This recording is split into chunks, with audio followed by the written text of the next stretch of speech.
Good evening, everyone. It is 5:30 p.m. on Wednesday, August 2nd, 2023. And this regular meeting of the Sandpoint City Council is now called to order in council chambers at City Hall, 1123 West Lake Street, Sandpoint, Idaho. For the record, I'm Mayor Shelby Ronstadt presiding. Also present are councilors Deb Rule, Joel Aspiro, Andy Grote, Jason Welker, and Justin Dick. Council President Kate McAllister is absent this evening. Under the city's adopted code of ethics and civility, as the presiding officer, I am to identify law enforcement personnel in the room who will be serving as Sergeant at Arms for this evening's meeting. Tonight, we have Police Chief Corey Kuhn with us. If everyone will please, thank you, Corey.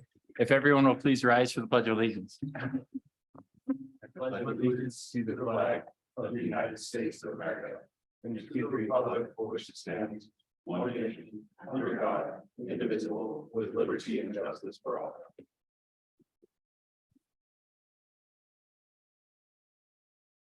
Are there any announcements from council? Yes, Mr. Mayor. Just an update for the council and for the public on a project that I've had the pleasure of being involved in for a couple of years now, which kind of reached fruition yesterday. And I'd like to thank Chief Gilcrease and Deputy Chief Chef, third week on the job, Armstrong, correct? Yes, Deputy Chief Armstrong for joining me yesterday, along with representatives from Bonner County EMS, Schweitzer Fire, Schweitzer Bike and Ski Patrol, and a bunch of landowners and land managers. We did tours of the front country trails on city property, actually, in the Little Sand Creek watershed. And then we went over to the Syringa Trail System, Pine Street Woods. And the whole purpose was to unveil our trails emergency response plan, which I just spoke to Maeve, and the plan is to make that a appendix to our watershed recreation management plan. And this is about a 7 or 8 page document that includes the protocol for responding to trails-based emergencies, which we've had several over the years, including, unfortunately, a couple of fatalities on local trails that were within a quarter mile of a paved road, but which first responders had no knowledge of because we didn't have any sort of emergency response plan for trails. So this was just completed this week. And I'm really excited to have been a part of it and thank all the first responders who joined me yesterday for tours of all the EMS access points. We talked about what kind of equipment could be used to access different trails within our systems. And hopefully we can save some lives going forward on city property and all the other great trails we have near Sandpoint.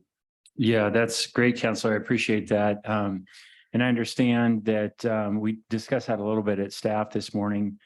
The use of the Trail Forks app, which is widely used by a lot of the trail using community. And they have an integrated feature which allows you to call 911. Which allows fairly accurate GPS geolocation on there, which makes it really easy for emergency staff to be able to locate anyone who's in trouble out there. That combined with the fantastic wayfinding and signage that has been done, which has been part of the overall plan and management by Ponderay Peddlers. You guys have done a great job on that. What used to be a kind of sprawling, increasingly complex network of trails, easy to get lost in. Now you can easily find your way about and know where you're at. So job well done. That whole project and trail network really is coming together quite beautifully. So congratulations. I should also thank Maeve because it's since she's come to the city, she's pushed us in this really professional direction and kind of insisted that we do things like this. So thanks, Maeve, for insisting that we get these important projects done. Well said. Thanks, Maeve. Council, any other announcements? All right, staff. Yes, Mr. Mayor, just one announcement tonight. Yesterday was our deadline for our design teams to submit their materials for stage 2 of our design competition. And we got submissions from all 3 teams. And they're in compliance check review with our competition managers. But we will be finishing that up this week and they will be out for the public to view and comment on starting this Saturday. So I'll be down at the farmers market this Saturday and next Saturday from 8 to 12 at Jeff Jones Square. We've got, each team has 4 boards. They're, as you've seen, very large. And there's a lot to see and really contemplate on the boards. So in addition to the in-person, we're also going to have them online. And so we will have a in-person form you can comment on, but you'll be able to comment online as well.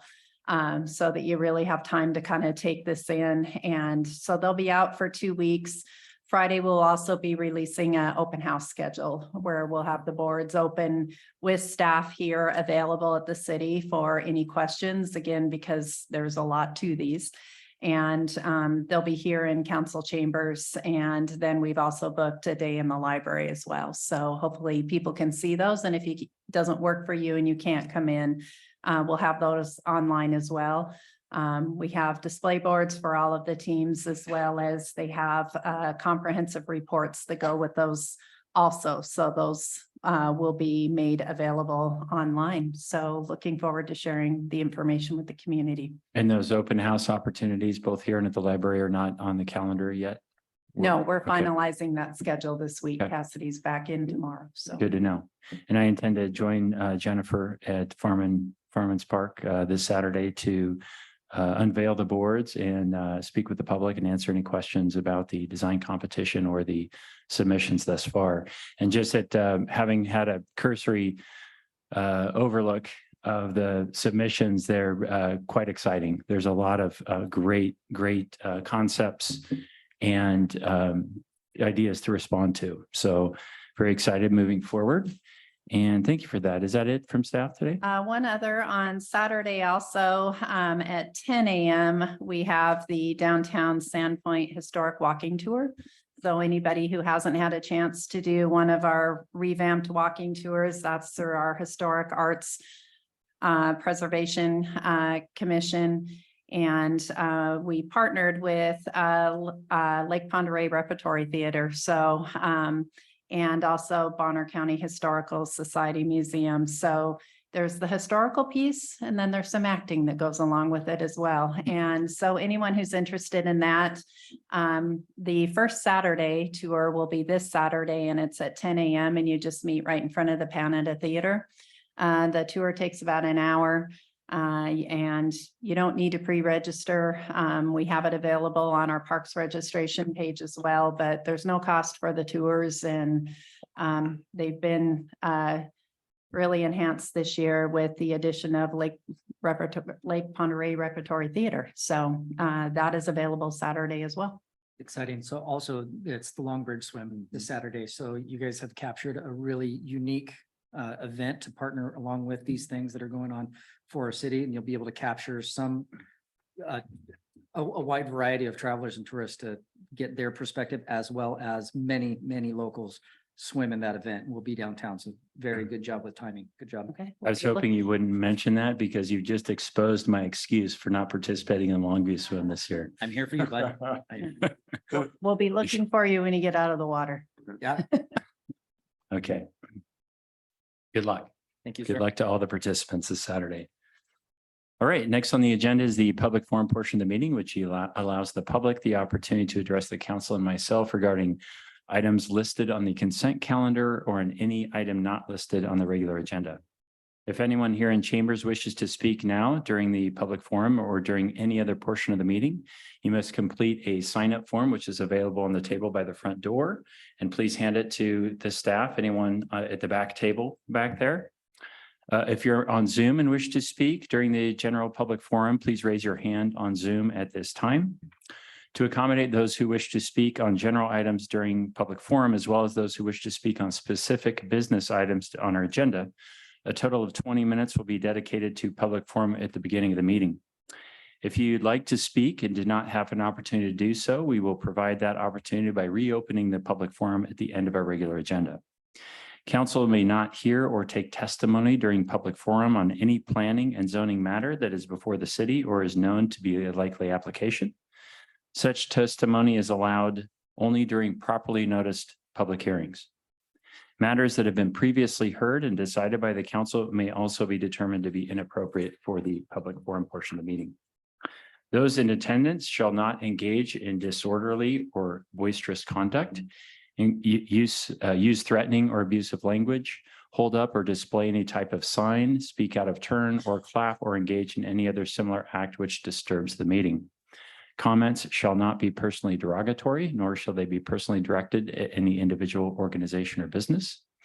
Issues regarding the performance of city employees constitute matters that must be discussed only in executive session and are not appropriate during the public portion of the meeting. Public comment opportunities during meetings are for comments only. Do not direct any questions to myself or council or to staff, and do not approach the dais, please.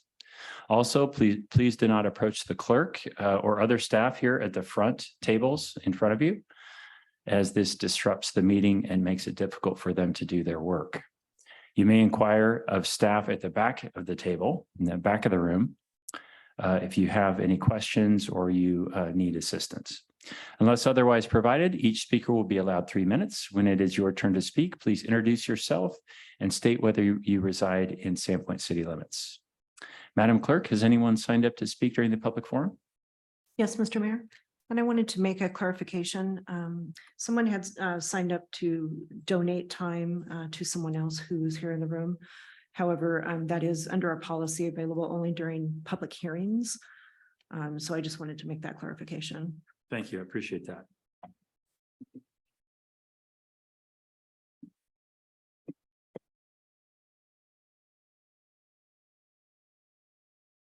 David File.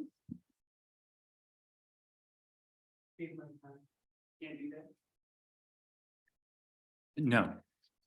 If you'd like to speak, now be an opportunity. Could you restate the last name, please? Thank you. I live in town on Euclid Street. I've Okay. lived there for, let's say, 20 years. Okay. And I just want to address the traffic situation that's going on there. In my time there, it is increased incredibly. Where, I mean, it's not an exaggeration to say thousands of cars a day go down there. And don't you're follow- speaking on Euclid specifically? Yeah, and I mean, it goes down Lakeview all the way to Ontario, and then the one-way street behind me on South Huron. It's really dangerous. That corner, there's no sidewalks on either side and no plan to put those in. People are doing remodels, building houses, but sidewalks aren't going to be put in. And I've seen so many close calls that I've had probably 5 or 6 cars crash into my tree on the corner before we put the stop sign in. And anyway, something needs to be addressed with the traffic. It's too much. And that's like a main walkway for kids going to school on bikes and everything. You even have the bike things going down the middle of the street, and the people driving, not all the people, but most of them, they just disregard the speed limits and they disregard people in the street. I saw a lady with a young man with his 2 kids have to rush to the side because some guy with a big boat just come barreling around to make that corner. So you know, you got people all over town putting in these signs saying slow down. And I mean, that's kind of crazy that we have to put up signs and stuff to try to protect our families and stuff. So anyway, it's something that needs to be addressed. You know, the ball field now is rented out. So you have tournaments and stuff there.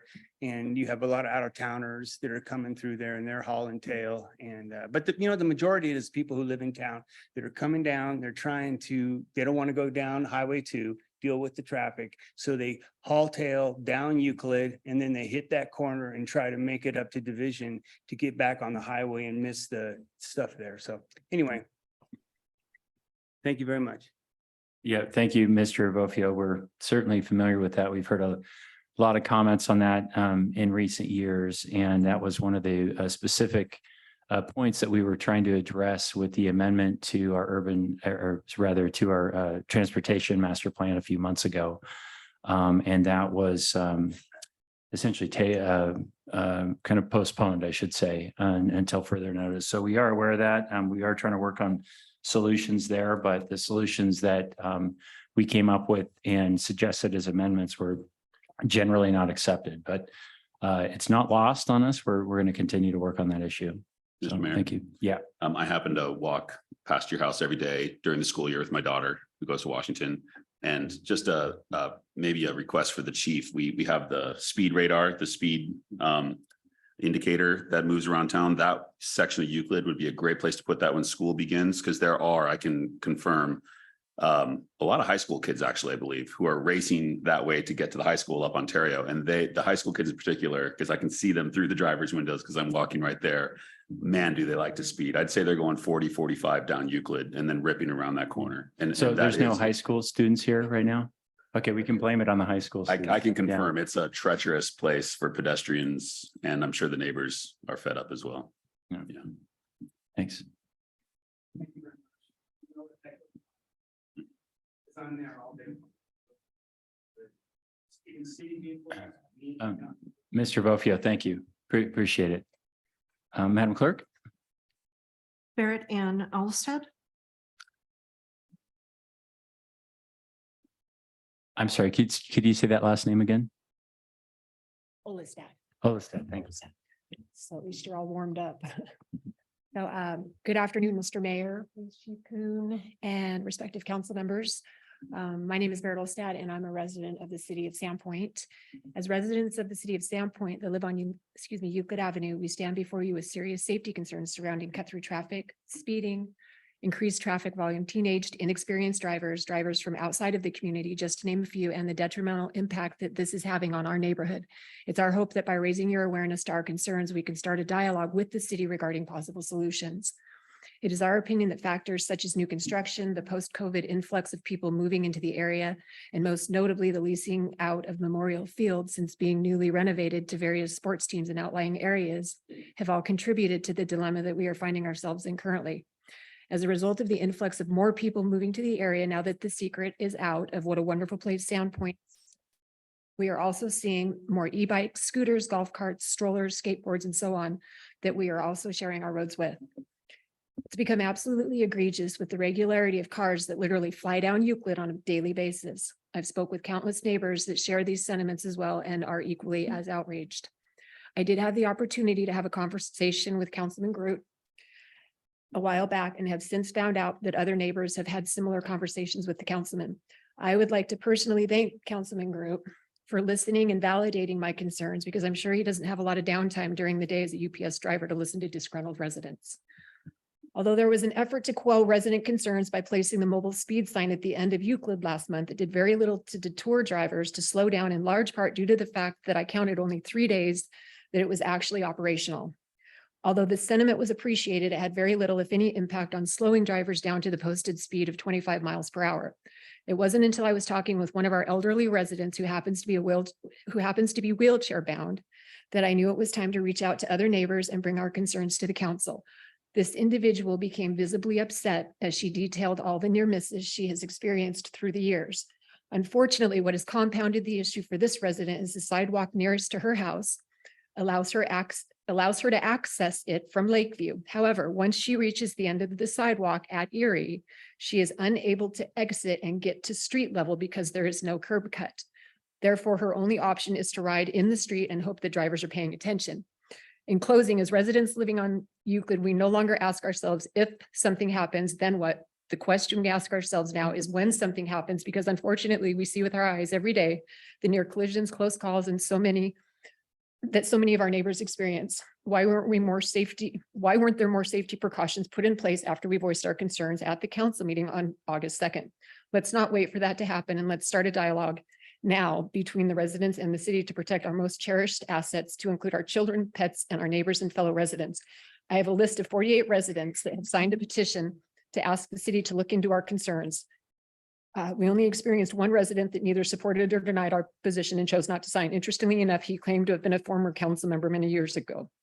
Please feel free to contact any one of us on the petition with any additional concerns or questions you may have. I can assure you that there are many passionate individuals living in Sandpoint that would be delighted to share that passion with you. Thank you, for Ms. your Olstad. consideration, respectfully, the residents on Euclid. Appreciate your comments. Good job with the 3 minutes. Yeah. Thank you. We'll keep you folks in mind next time we consider an amendment to the east-west corridor improvement. So, Madam Clerk, do we have anyone else interested in testifying in the public? Yes, public Mr. hearing? Mayor. Well, Ray Charlton.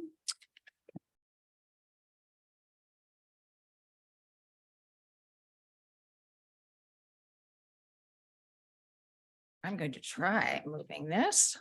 I hope it helps. Good evening, Mayor, City Council, City staff. I'm Ray Charlton. I live at 401 South Euclid. What makes my situation a little bit different, and I think I have a little different slant, I'm on the corner. There's a stop sign.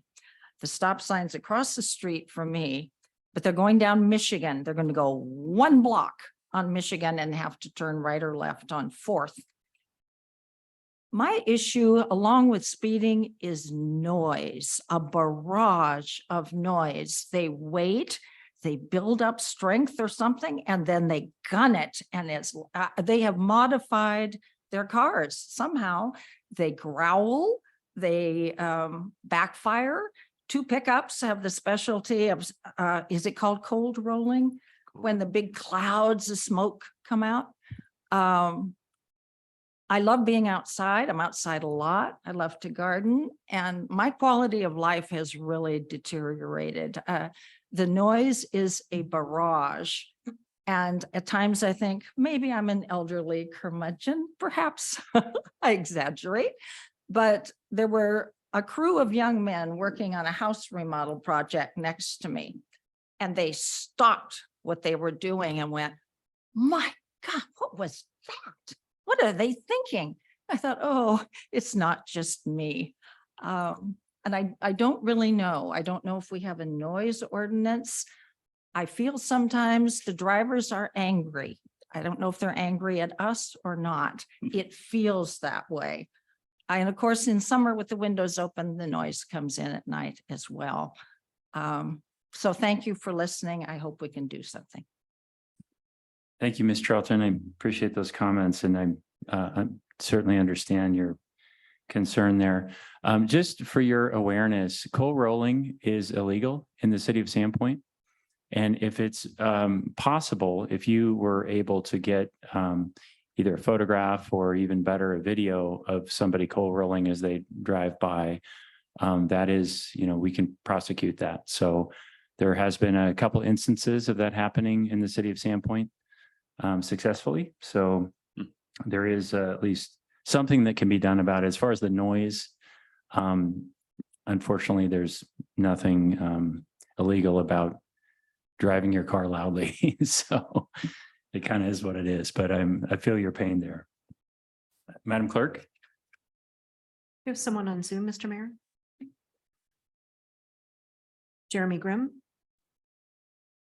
Hello, can you hear me? Yes. Good evening, Mayor and Council. Again, thanks for all the hard work you do. I just wanted to raise a concern about pavement management and maintenance in the city. I live on Creekside, just off of Lincoln Avenue. Lincoln Avenue is one of the relatively newer streets in town. And next time you're in that vicinity, go ahead and jump out of your car, and what you'll witness is numerous large cracks beginning to appear on Lincoln as well as Creekside. I don't see any active either tar treatment, chip seal, or related maintenance being performed. And my concern is that without action and prioritization, not only Lincoln and Creekside, but many of our other streets are going to fall into disrepair, and that will compound the cost to taxpayers to fix these as they continue to degrade. So as you go through your budget, I would just encourage you very strongly to prioritize pavement management and street repair and upkeep for the future of our residents. Thanks so much and have fun tonight.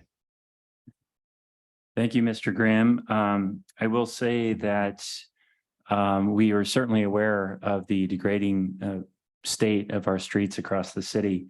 And a couple of years back, in preparation or part of the process of developing our transportation master plan, was doing a citywide pavement assessment. So we had a technical engineering assessment of all of our roadways throughout the city. And what that was able to do is give us a detailed engineering report on the state of all of our surfaces. And then it gave us a ranking priority so that we could make the most efficient use of our funding. As I'm sure you know, we have very limited funding to be able to address our pavement needs. But this way we can at least create a prioritized plan and make sure that we're spending our money where it can be most cost effective.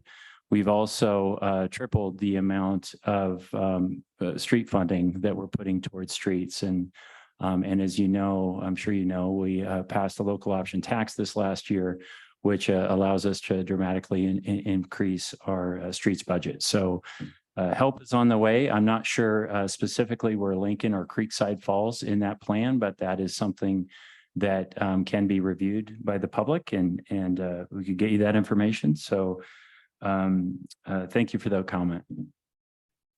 Madam Clerk. Kyle Schreiber.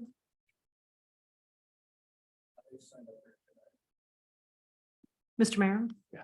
Mr. Schreiber, 6E is an agenda item on the consent calendar. Public forum is the time to speak on those matters. So item 6E, the urban area transportation plan agreements. Is that what you want to speak on, Mr. Schreiber? Okay, now's your time.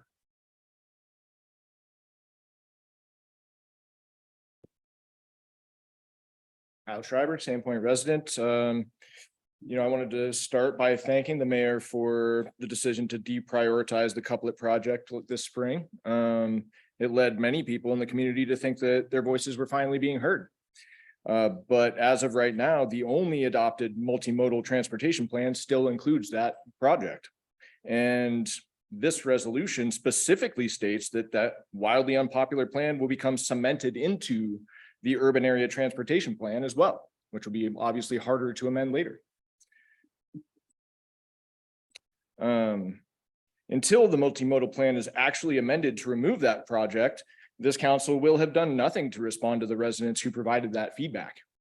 In fact, by cementing the couplet into the UATP, this council and mayor and city staff are acting in direct contradiction to what the residents made unequivocally clear is what they wanted. Now, because of your comments about the east-west connection, I feel it's worth saying that the only part of the east-west connection that would have helped the cut-through traffic is being implemented. We're going to talk about it tonight. And nothing about a highway expansion would reduce car traffic. In fact, it would perpetuate it. So focusing on traffic calming measures that also make pedestrian travel safer is how to address the concerns that you're hearing, not by expanding a highway. So I asked this council to table the approval of the UATP until the MMTP is actually amended in accordance with what you all know the public wants. Thank you. Appreciate those comments, Mr. Schreiber.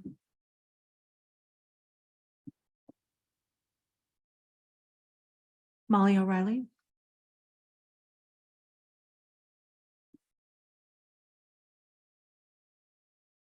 Hi, Council. Thank you for the opportunity to speak. I can't ask a question, so I'm going to assume that our police department can enforce state code.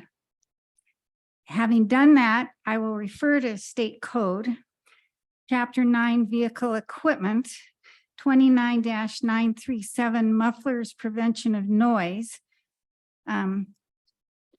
Sub 3, no person shall modify the exhaust system of a motor vehicle or a motorcycle in a manner which will amplify or increase the noise of the vehicle or motorcycle above that emitted by the muffler originally installed on the vehicle by the manufacturer.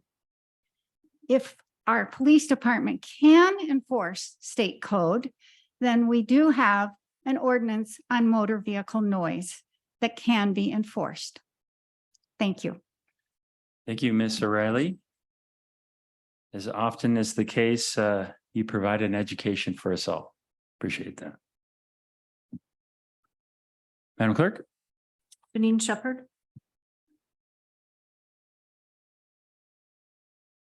Janine Shepherd, Bonner County, Mayor, councilors, just wanted to come and pray for the meeting tonight. And if you'd like to, I would love it if you would join me.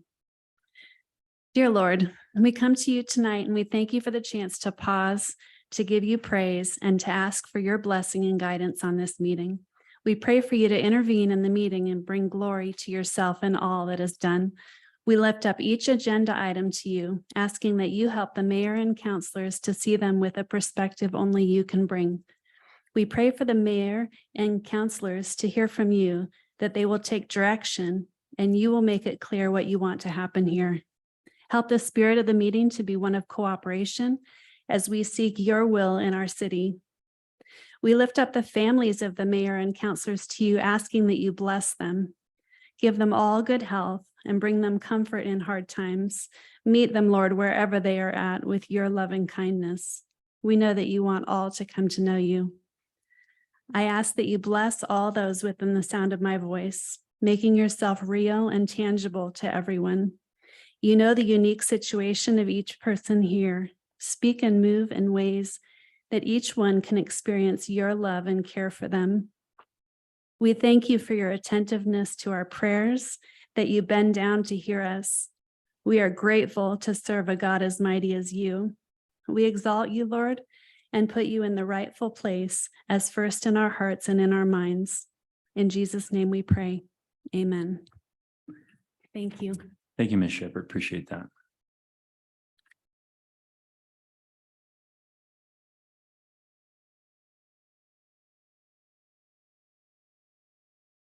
Mr. Mayor, that is all who have indicated a desire to speak during public forum.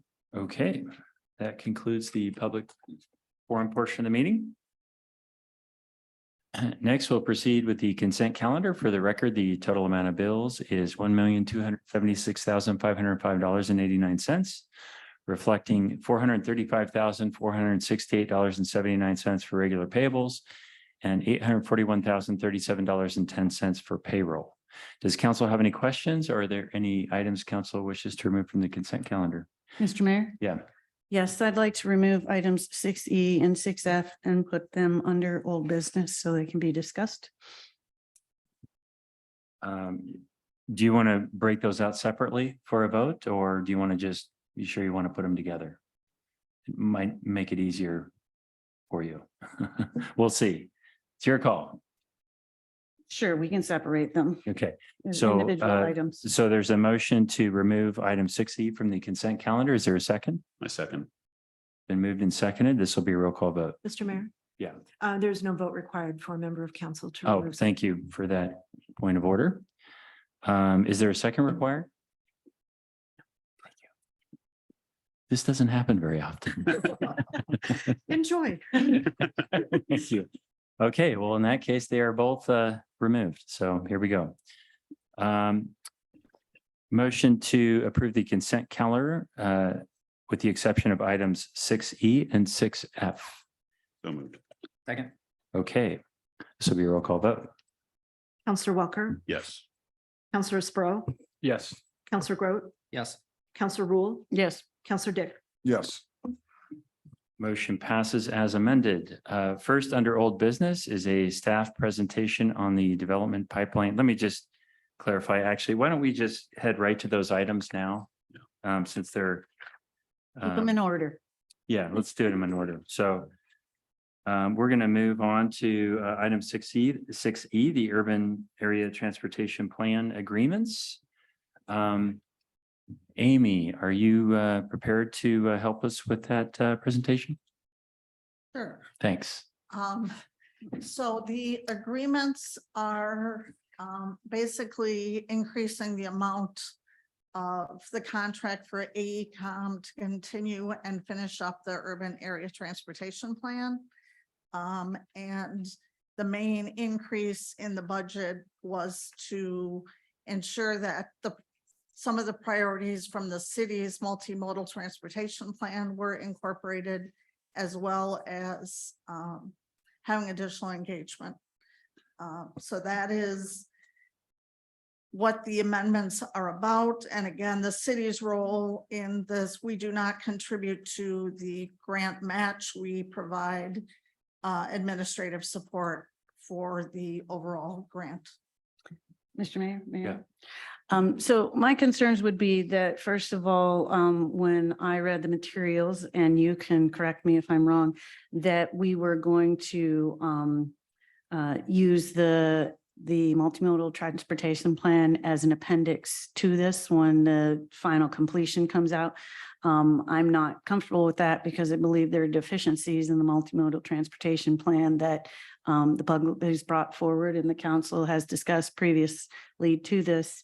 And then you speak to items that there are certain items. I did not, but correct me if I'm wrong, see what those items were. I did see a list of 1 through 10 or 1 through 13, but that didn't really tell me what we're choosing or what I'm voting on here by having this on the consent calendar. So do you have that information now and can you share that with us? Yeah, and as background, it's my understanding, and I'm new to the urban area transportation plan process, but it's my understanding that when it began, we had just adopted the multimodal transportation plan. So the focus was on the rest of the urban area. And the discussion always was we would incorporate the multimodal plan that had just been adopted as an appendix to overall. So that's not something new. That's my understanding is how the process was undertaken. And then in terms of the priority projects were ones that we identified that we were moving forward with. So one was Division Avenue as a priority and Great Northern. And then we moved the Bridge and First short-term solution because that was the intersection that ranked an F in terms of a rating of the intersection. So those were the three, and then with extension of Baldy as the kind of the other top tiers. They were the projects that had floated to the top because we had identified funding or we'd started work on it. So we've got the SURA money for Great Northern with the grant to start the division project. And again, the Bridge at First short term, because that was identified as such a critically poor intersection. Can you reiterate what the short term is? The short term is to do some. For the Bridge and First, sorry, I should have been clear. At Bridge at First. It's the kind of the short term is doing temporary bollards to have the bridge traffic only be able to go to separate left and right traffic. Okay, thank you.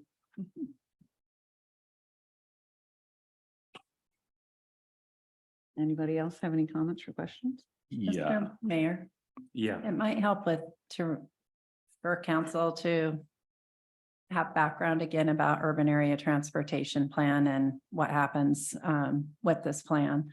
So it really is, it's LTAC driving us to do the urban area transportation plan. So it's really pulling together concepts and ideally prioritizing projects across jurisdictions within the urban area as designated by the U.S. Census. So participating over the last year in this planning process have been the cities of Kootenai, Dover, Ponderay, Sandpoint, and then interestingly enough, now across the bridge, there's an area in Bonner County that now since actually the 2010 census that's classified as urban. So Bonner County and IHD are also participating in this process.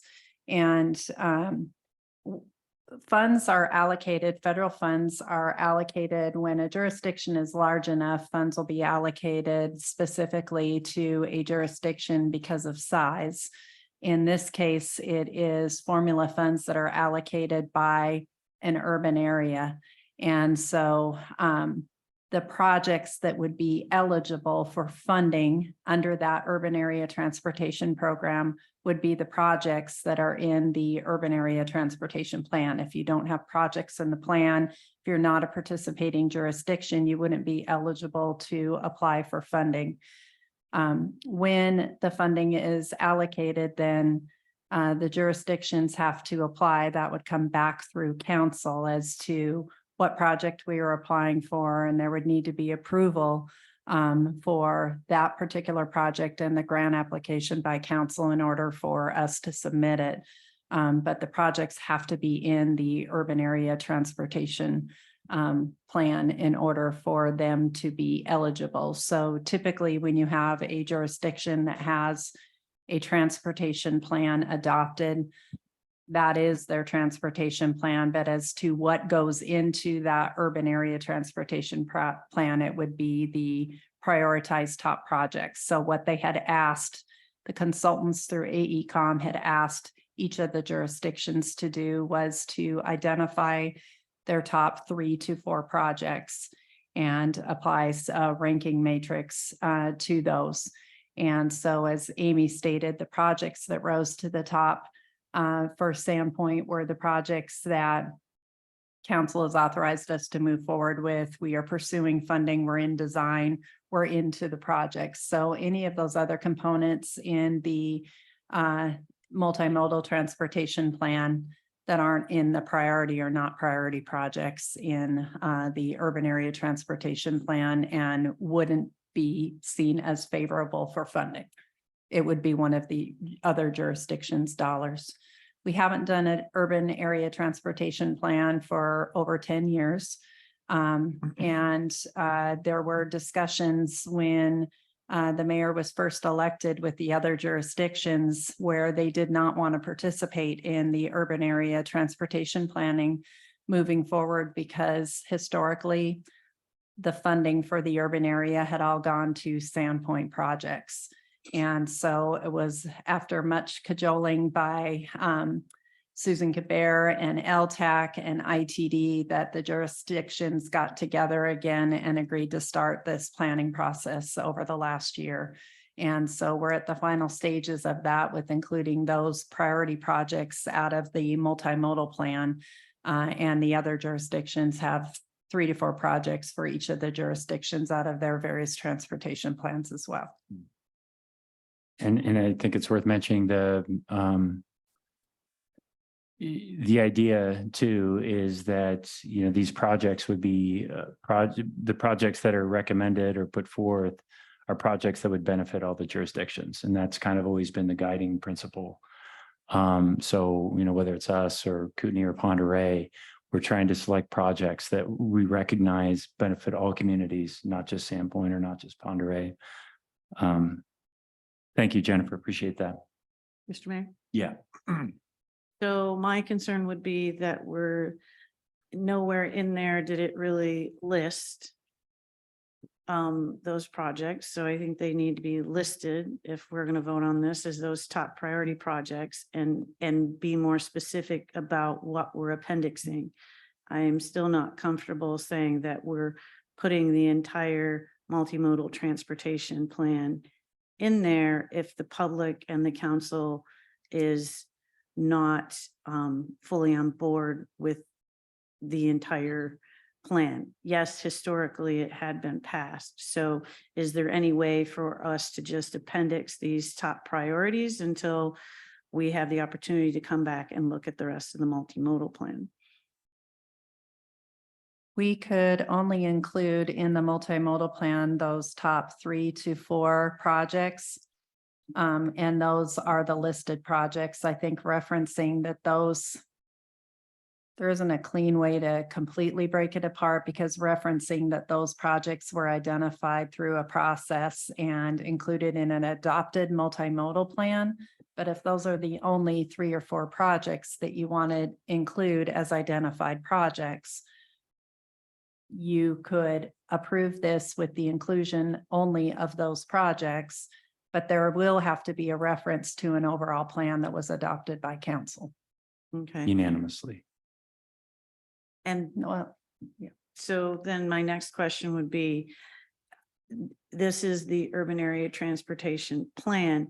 Is this a long-term plan in the sense of how often is this revisited, and would we have the opportunity to add additional items as we move years down the road? Or do we have to kind of do it all now? Because if we don't, then we won't have an opportunity to do it later. Does that make sense as a question? Typically, your urban area transportation plan is updated every 5 to 10 years, would be on the outside. 5 would probably be, it's probably somewhere in that range of 5 to 10 years. It's dependent on funding. It's a process through LTAC that is funded. And it also depends where the other jurisdictions are with their projects and changes to the overall plan as well. They aren't going to open up the broader urban area transportation plan for just Sandpoint adding projects. In all frankness, I think it's unlikely that we're going to see the UATP come up again anytime soon. I mean, as Jennifer mentioned, it was pulling hair to do it again this time, and it was last completed almost 18 years ago. So, and the reason is it feels, as she stated, other jurisdictions feel, even Sandpoint feels like, what do we really get out of this? We were essentially, compelled to do this by LTAC. So it costs money, and frankly, it doesn't feel like we get much out of it. And it certainly doesn't feel that way to Kootenai or Ponderay or Dover. So I think it's optimistic to think that we're going to be revisiting this in 5 to 10 years, honestly. And so given that, I think it's unlikely to consider that we are going to, be amending the UATP with different potential projects or anything else.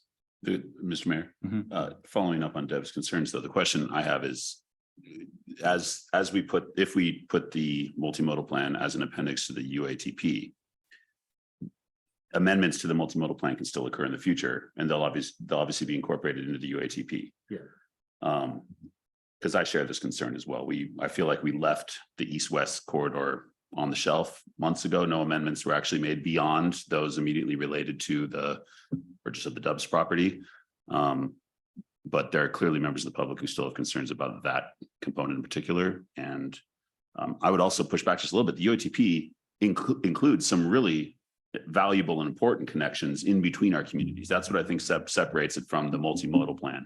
Is this considers connectivity to Kootenai and to Dover. Sure. And as I look at the priority projects on this ArcGIS story map, some of these things are not things that are in our multimodal plan that I think could very much benefit people at Sandpoint. So I don't want to look at this as just something we have to do because the state's telling us we have to do it. Let's see how we can maximize this as an opportunity to benefit connectivity between our communities. But also not, my concern is we put the multimodal plan in, and once again, it goes on the shelf, and it's the zombie plan that comes out every 5 years as we hire new infrastructure people in the city that look and say, oh, the city approved this 10 years ago now. Let's move on with this. But there are serious issues that we know the community has about our multimodal plan that we should look at. So this actually relates a little bit to item 6F as well.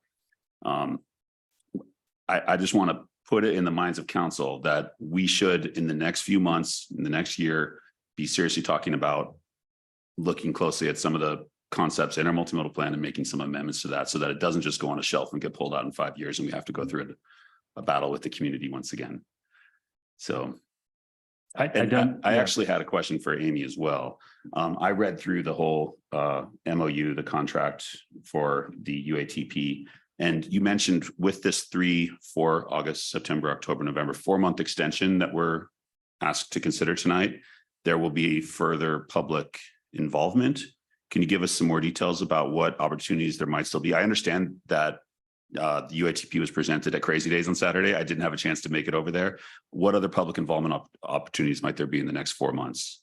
My understanding is once there's a draft document, that will go through a public process, but I don't know what that looks like at this point, but there will be an initial draft that will go to the community.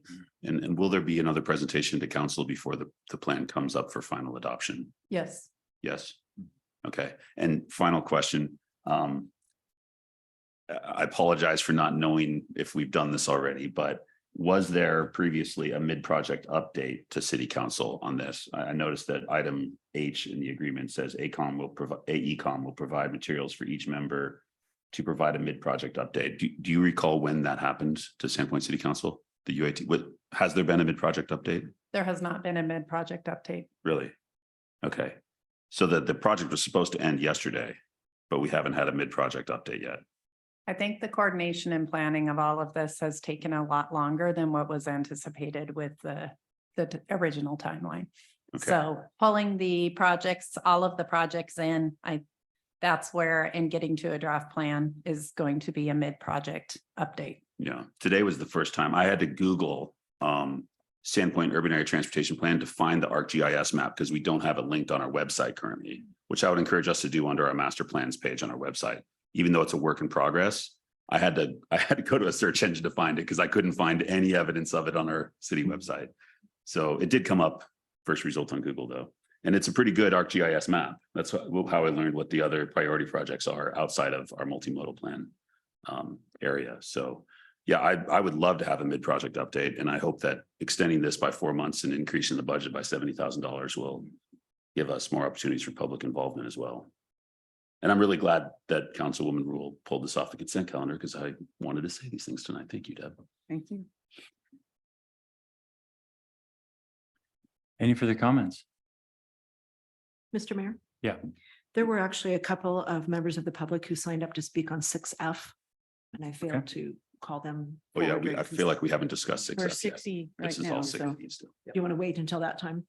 Yeah, but I think we're ready to move there. Should we transition to item 6F?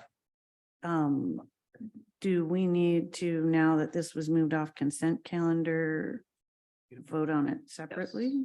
We certainly can. I just, these items are related and perhaps we want to discuss them in tandem.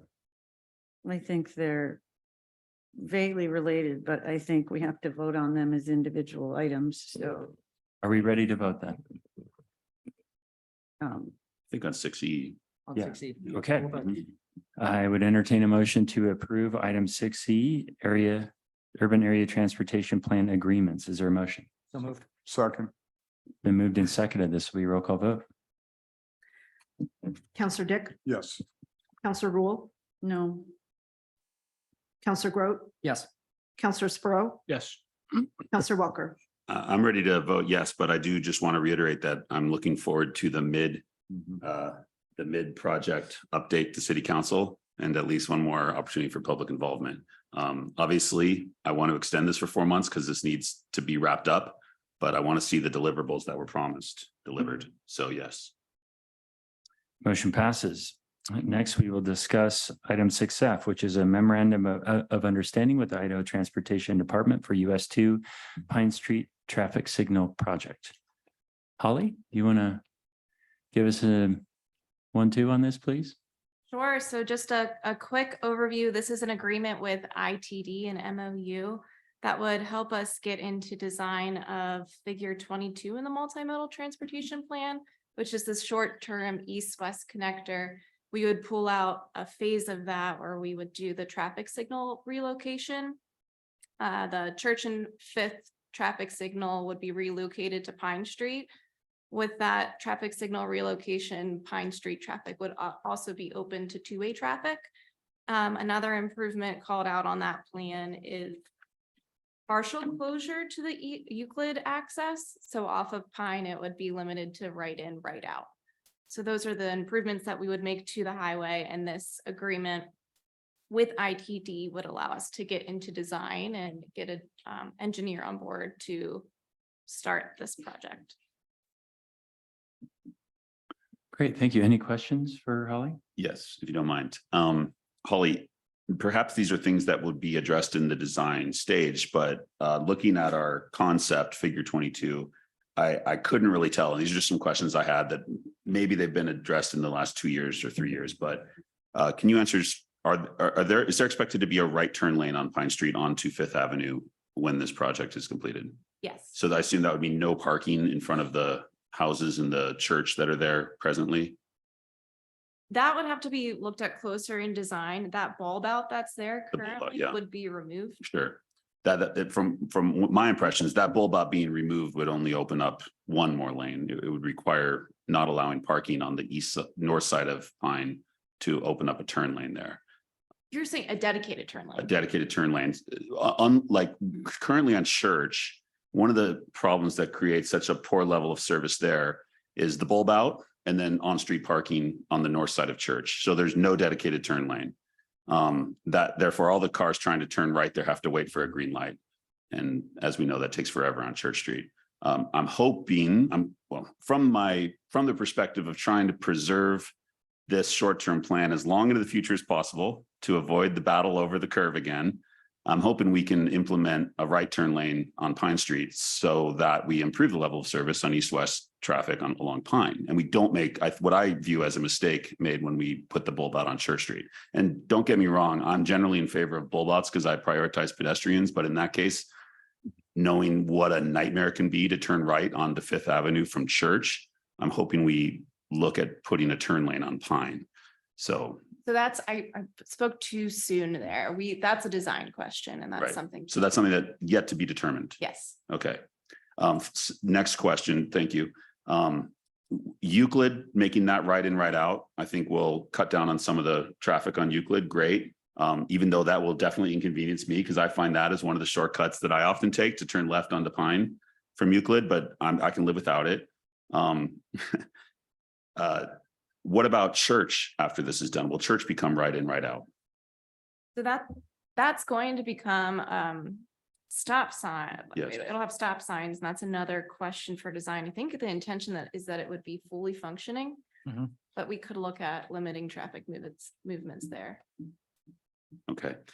Final comment. This is by far the biggest one with relation to this. It's actually not related specifically to the movement of the stoplight, but it comes back to our multimodal plan. And I've talked about this with Jennifer, so she knows what I'm going to say. The fact that our multimodal plan currently and in the future envisions Pine as the what's the word we use? The priority, the primary truck route through town, east-west. I have serious concerns about that, especially since in the last 2 years, we've seen some pretty exciting new commercial developments along Pine Street. It's starting to look more like Cedar to the north. We've got Bärenklau, the German bakery. I understand, I've heard rumors that there's going to be a brick oven pizza place going in on Pine Street that would love to have outdoor seating. I just have serious concerns about once we put a stoplight in there and we remove the inconvenience that the right turn onto Fourth and the left turn onto Church currently creates for truckers, it's going to become even more popular for truckers. And the whole purpose of the byway was to keep trucks out of downtown. I view Pine as, and I don't know why I'm looking at you, Holly. This is really for everybody else. I'm sorry. In my view, if we can look at the multimodal plan and consider something we've talked about over the last couple of years, which is making Fifth and the byway our truck route and making Pine a local street, or at least a minor collector, not an arterial, using the language from the UATP. I would urge the council to consider that. I just would hate to see the quaint, it's leafy, it's got the big old trees, and there's several new businesses that are planned or have recently opened along Pine Street that I know would suffer dramatically if that became the primary trucking route and we made it even easier for truckers to cut through from 95 to Highway 2. And it is, it's according to Google, it's a 2-mile detour to go Fifth up to the on-ramp to 95, and it adds 3 to 5 minutes to the journey around town. But for the sake of our city streets, the cost of maintaining streets that are used by heavy trucks is much greater. And to make that Highway 95, it seems to go against the spirit of the byway. So I don't know why I'm looking at you. I'm talking to council here. So I'd like to put that forward. It doesn't really relate to this project. I'm fine going ahead with the design and funding of this, but again, just the opportunity here to discuss. And I spoke to some local business people who weren't able to come tonight that have a very strong interest in protecting that as a more local type street. Mr. Mayor, if I might. Yeah. Actually, Holly's prepared to address that. So our, in past presentations to council about this project, and there has been discussion about the truck route and going back to our adopted strategic plan. Included in that is an analysis of the truck routes. And that may include redefining the truck routes. So the plan with this was get the stoplight moved, which then is going to change counts and data. So get this moved and then do the analysis for the trucking routes, because you need to comprehensively look at all of the routes. And I think Holly's prepared to speak with more detail than I am on this necessarily, but we did talk about this today. And in going through the budget again today, I was back working through our strategic plan and what are our items in the strategic plan? Where did we hit on with the budget? And I plan on talking with you about that tonight during the budget conversation. But that is one of the actions that's in our adopted strategic plan. It was just getting this moved first because that will change the data. Yeah, it'll change things. So I appreciate that you do recognize Pine Street is a truck route that's adopted in our multimodal transportation plan. If we were looking to restrict truck traffic on Pine systematically, that's going to impact other places. But back in June, we looked at restricting truck traffic on Division, and there were 2 intersections that were really heavily impacted: Boyer and Baldy, Division and US 2. It's very likely that if we were just going to go in today and restrict traffic on Pine, those intersections would also start to fail and go to a level of service that we've considered to be unacceptable. So that's why it's important to look systematically at this. There is an opportunity here if we do increase this east-west connection traffic that we alleviate Boyer. If that's the case and traffic truly does alleviate Boyer, maybe that Baldy Boyer intersection improves. So that's why it's really important to let's get this project implemented, see what the impact is, and then holistically look at our system and look at those intersections that are failing and that our identifies as failing, and make our improvements from there, update our truck route and prioritize our projects accordingly. Thank you. I really appreciate and respect the respect for data and having that data available. So I'm glad to hear that we're planning to seek more data after this change is implemented to see what the impact on truck traffic is. Thank you. Yes, Mr. Mayor. Yeah. I'm not stepping on anybody's. Go ahead.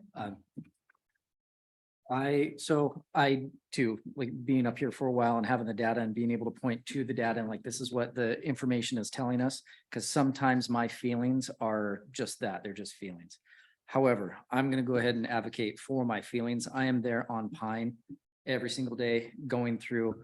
I do not want to see trucks go through there. I am a truck. My UPS truck is not that big. I am servicing that area, but the businesses there do not need to see chip trucks. The businesses there, the residents don't need any of that. And as a compromise, and we're talking, advocating for neighborhoods. It's a beautiful neighborhood. Those trees are amazing. The shade, we probably don't need on-street parking for that bump out. I agree. It does provide a shorter connecting point for pedestrians. We can do something better for pedestrians. We can do something better for that neighborhood. We can do something better for our trucks. Folks, these trucks don't want to be in town any more than you want them in town. We want to get through as efficiently, effectively, as safely, with the least amount of impact as possible.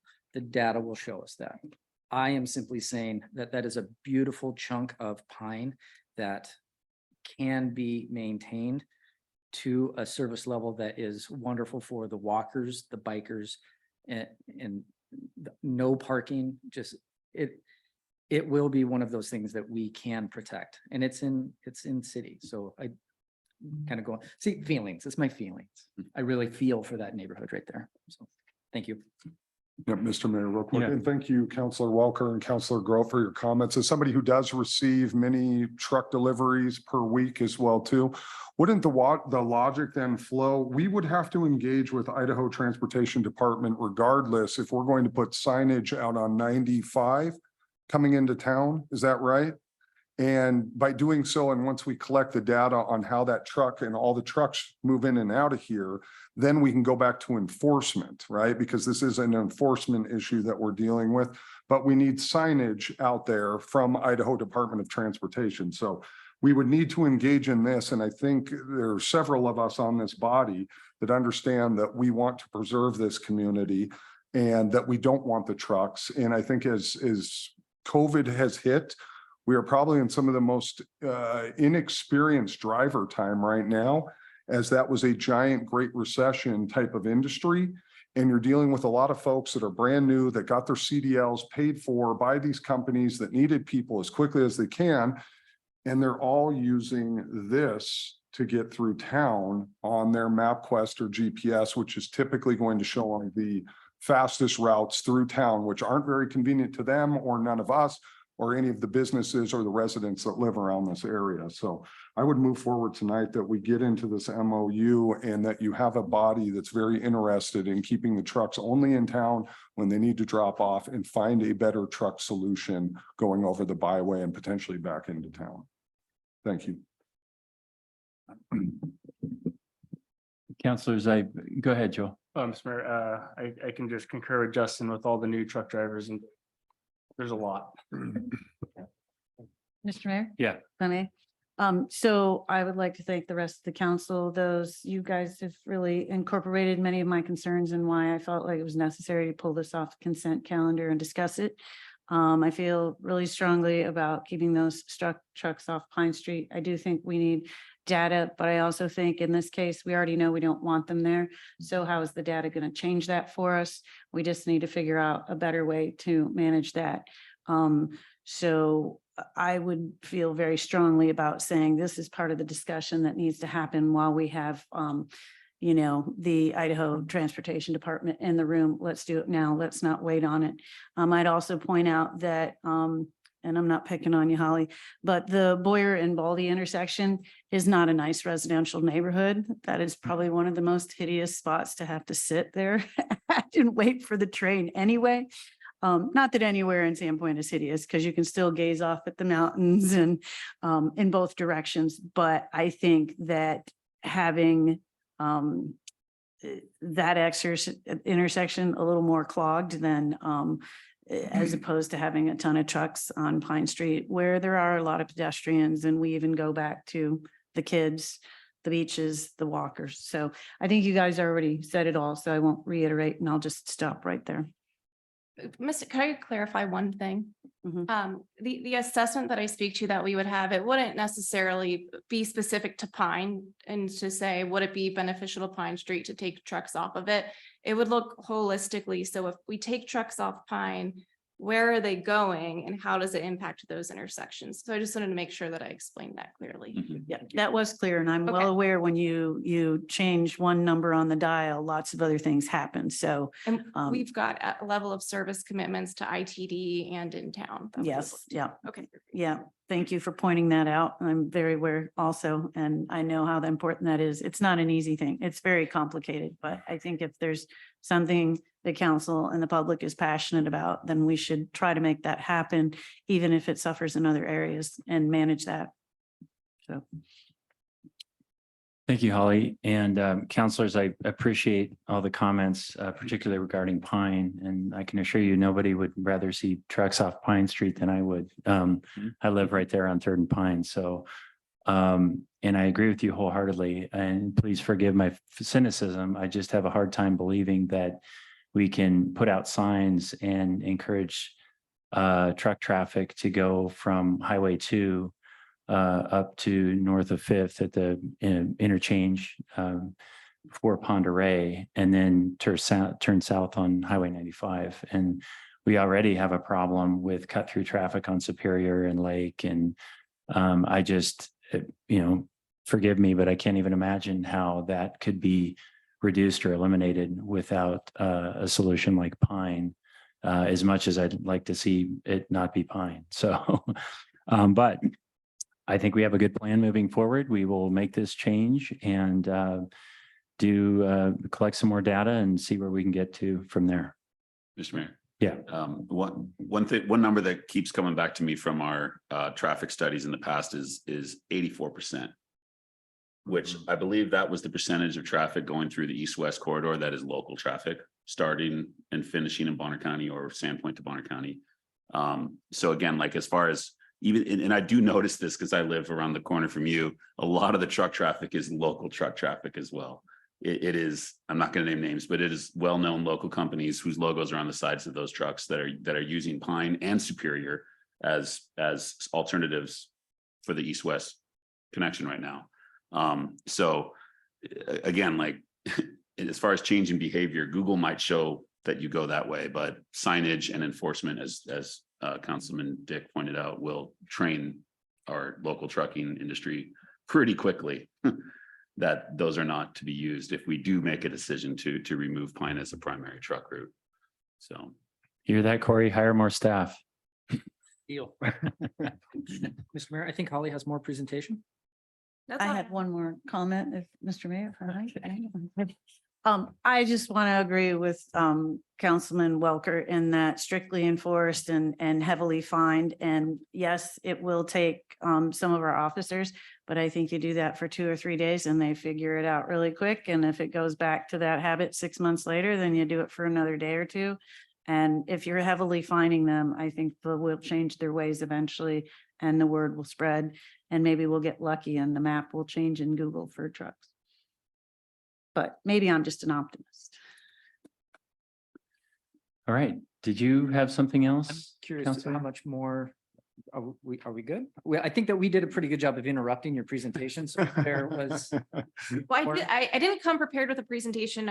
Everything was in the board. I just wanted to address any questions that you had. If there's any gaps, let me know and I can fill those. I just had one, okay.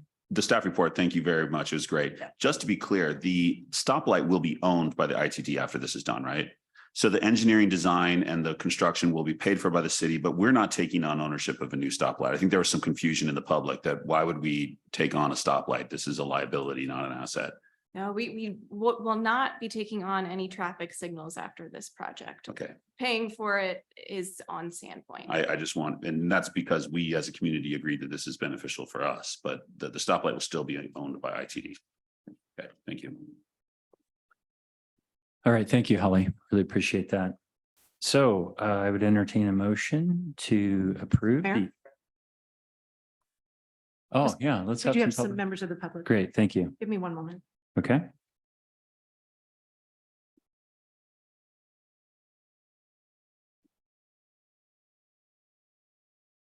Dan Logan.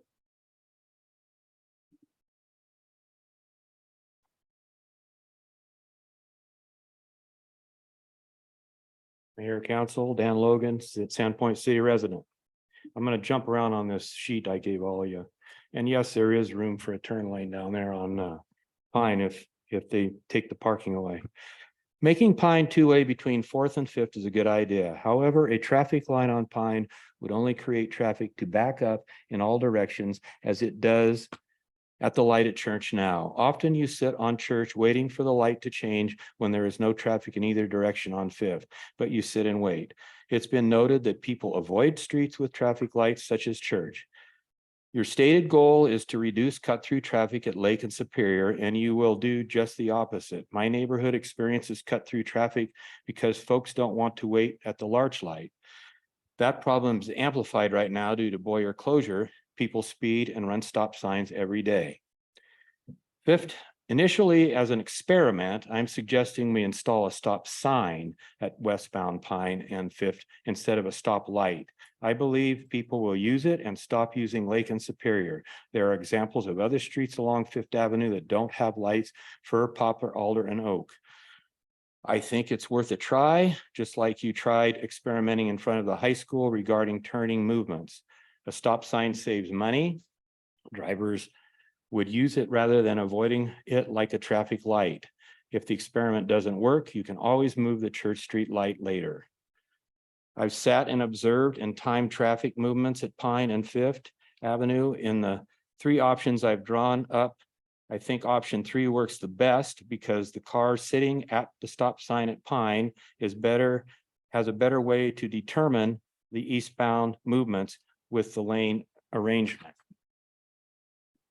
If ultimately you are going to do the couplet, there is even less reason to have a light at Pine because there will be half the volume of vehicles at that intersection. If council decides to move the light to Pine, then trucks need to be routed that way and not be allowed onto Church any longer. However, I do not believe trucks should be allowed to use Pine at all. I think they should be routed onto Fifth Avenue, the route that was built for them to use. City streets are not built to handle their weight. Using Fifth Avenue to the byway adds approximately 4 to 6 minutes, depending on the light time and traffic. To accomplish this, the city would need to install truck route signs at Pine and ask the state to assign 95 North prior to the off-ramp. The city would need to enable enforcement and with an appropriate code that is needed for all truck routes in town now. I did it. All right, guys. Thank you. Yeah, thank you, Mr. Logan. Those are thoughtful comments. Appreciate that. Kyle Schreiber. Kyle Schreiber, still Sandpoint resident. First off, I want to say great discussion. I agree with almost everything that was said. And a couple of quick notes. First off, it's not just feelings. The economic benefit that our community gets from businesses along Pine massively outweighs a 3-minute shorter trip for a trucker that's driving 12 hours across the country. And in terms of signage and enforcement, there are some design features that we could incorporate into the construction that would make it less appealing for truckers. So we should look at those before we start construction. But something that we haven't talked about, before I move on, I'll say, yes, I absolutely support this project. And I was very glad to see that it was specifically noted that the plan to synchronize the lights, because I think that's by far the biggest problem that we have now. And when you move the lights closer together, it's just going to get worse. You'll have cars backing up into Boyer. I'll echo comments that I've traveled through all those intersections every single day by car, by foot, on the highway, on the cross streets. And it's so common to see cars from Cedar backed all the way up to Church, while the cross traffic on Church is just sitting there. And as soon as Cedar turns green, Church turns red and the cross traffic blocks the highway again. So just synchronizing those lights is going to be so important no matter what solution we come up with. Even the traffic consultant noted that his plan, the couplet, falls apart if you don't have those lights synchronized. And so we need to have them synchronized and keep them synchronized. And, whether it's a modification to this MOU or a completely separate one, I urge this council to put it in writing to ITD and into our budget if necessary to do whatever is necessary to keep those lights synchronized. Thank you. Thank you, Mr. Schreiber. And Holly, maybe you can answer this, but isn't that just standard best practice to synchronize lights? I mean, isn't that done automatically? Yeah, well, ITD works on it. And at the end of this project, prior to them signing off and agreeing, we'll make sure that the lights at Boyer and Cedar are synchronized. Okay, thank you. Madam Clerk? Molly O'Reilly.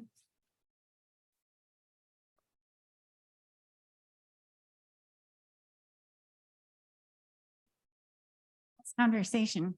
What are the provisions for pedestrians crossing all three directions at Pine and the highway? I haven't heard or seen a word about it, but that will be really important. I assume it'll be more difficult to cross at Euclid, which is a major neighborhood way to get to Evans Brothers and Matchwood. You go through the parking lot that isn't used, that was required for the bank building, and there you are. So it's easy for ITD to say, oh, you can cross here and here, but not there. And in our city, we should be able to cross in all directions, because then you don't have to cross twice when you only need to cross once. ITD in our city has not implemented a pedestrian lead, so that when the pedestrian button is pushed, you get 5-10 seconds to get out in the intersection before the traffic starts. So you're seen. This would be really helpful at Boyer, where sometimes you're kind of hidden, but it should be pretty standard. And it's something that's been implemented nationally for a decade or more. I would agree that a truck route Pine Church for through trucks shouldn't happen. You know, if the bypass, which I use every now and then when I drive, said Priest River and pointed towards Pend Oreille, I think more through trucks would go that way. Their GPS might be saying turn, but whoa, it's telling me Priest River is this way. We can do that, or I think we can. And remember, level of service was developed for freeways, not for urban areas. And if the Atlanta is talking about a 22-lane freeway to have a decent level of service, keep investing in walking and biking. I try hard to avoid driving in the summer because there are so many cars. More locals will be pushed to do that, encouraged to do that when the weather's really nice. If they think, oh, it'll be faster to walk. Oh, it'll be faster to bike. Oh, it'll be easier. Anyway, thank you so much. You're having a really good conversation about this, and I think it bodes well for our town. Thank you, Ms. O'Reilly. Appreciate that. Madam Clerk? Carrie Logan.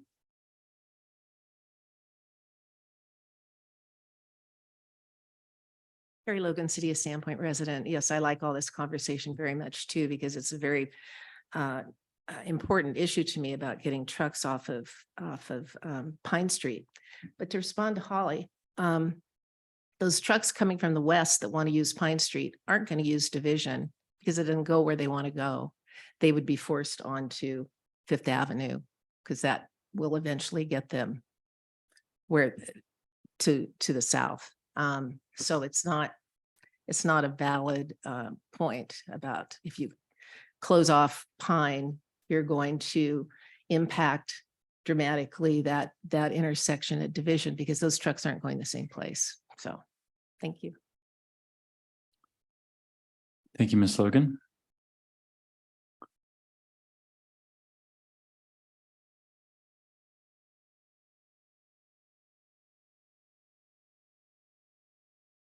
That is all who have indicated a desire to speak on this item. Okay, last chance. All right, I would entertain a motion to approve the memorandum of understanding with the Idaho Transportation Department for US 2 Pine Street Traffic Signal Project. Is there a motion? So moved. Second. Been moved and seconded. This will be a roll call vote. Counselor Walker, Yes. Counselor Sprow, Yes. Counselor Groot, Yes. Counselor Rule, No. Counselor Dick. Yes. Motion passes and we have made it through the consent calendar. The first item under old business this evening is a staff presentation on the development pipeline and building permit issuance updates. And now I yield the floor to City Planner Amy Tweeten and Building Official Christine Coleman.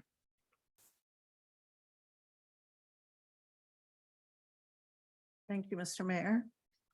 This is a presentation we do periodically, and we're always tweaking it slightly because we think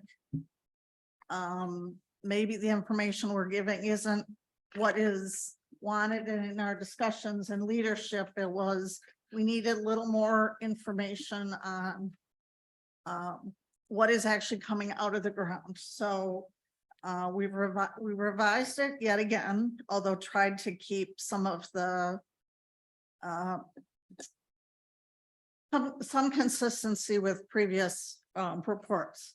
So just to start out again is just giving you an idea of what's coming through on the planning and zoning side. As we talked about, I think end of last year, 2022 was excessively busy, and we've seen a drop off. We are a little ahead of the 3-year average 19 to 21, but that part, the development coming through the process, there was a big rush last year that everyone wanted to get the land under control and start that process. So based on that, you'll see what has been resulting at the building end. And so this is building permits. So you'll see we are on track this year consistently with the past 2 years. And again, this is just a snapshot of permits issued, which is all permits from residential, commercial remodels. Mr. Mayor, can I ask you a quick question, Amy? What, is it safe to assume that the building permits issued in 2023 are for projects that went through the planning and zoning process in 2022 generally, or a lot of these for projects that have come through as recently as this year as well? No, these could be projects that came through Years ago. 2 years ago. Okay. So there's quite a lag between approval and pulling building permits. Okay. There is, and that'll come a little clearer as we proceed. And another quick question, do you have data? Are you going to have data for us on projects that were approved that no building permits have been requested for, like, let's say 2 years later or 3 years later? We have some new slides tonight. Great. We're gonna try to incorporate some building activity that will try to help answer that question. Okay, thanks. So again, new residential permits, this is only issued again through June. There were 44, and this is just the breakdowns. The majority is single family, followed by multifamily, and 16% are ADUs. Sorry, one more question. Does a multifamily building permit apply to a single unit, or is that for a building that could contain 3, 4, 16 units? That is dwelling units. That's only 34% are single family dwelling units. Believe so. I believe that's total units by type.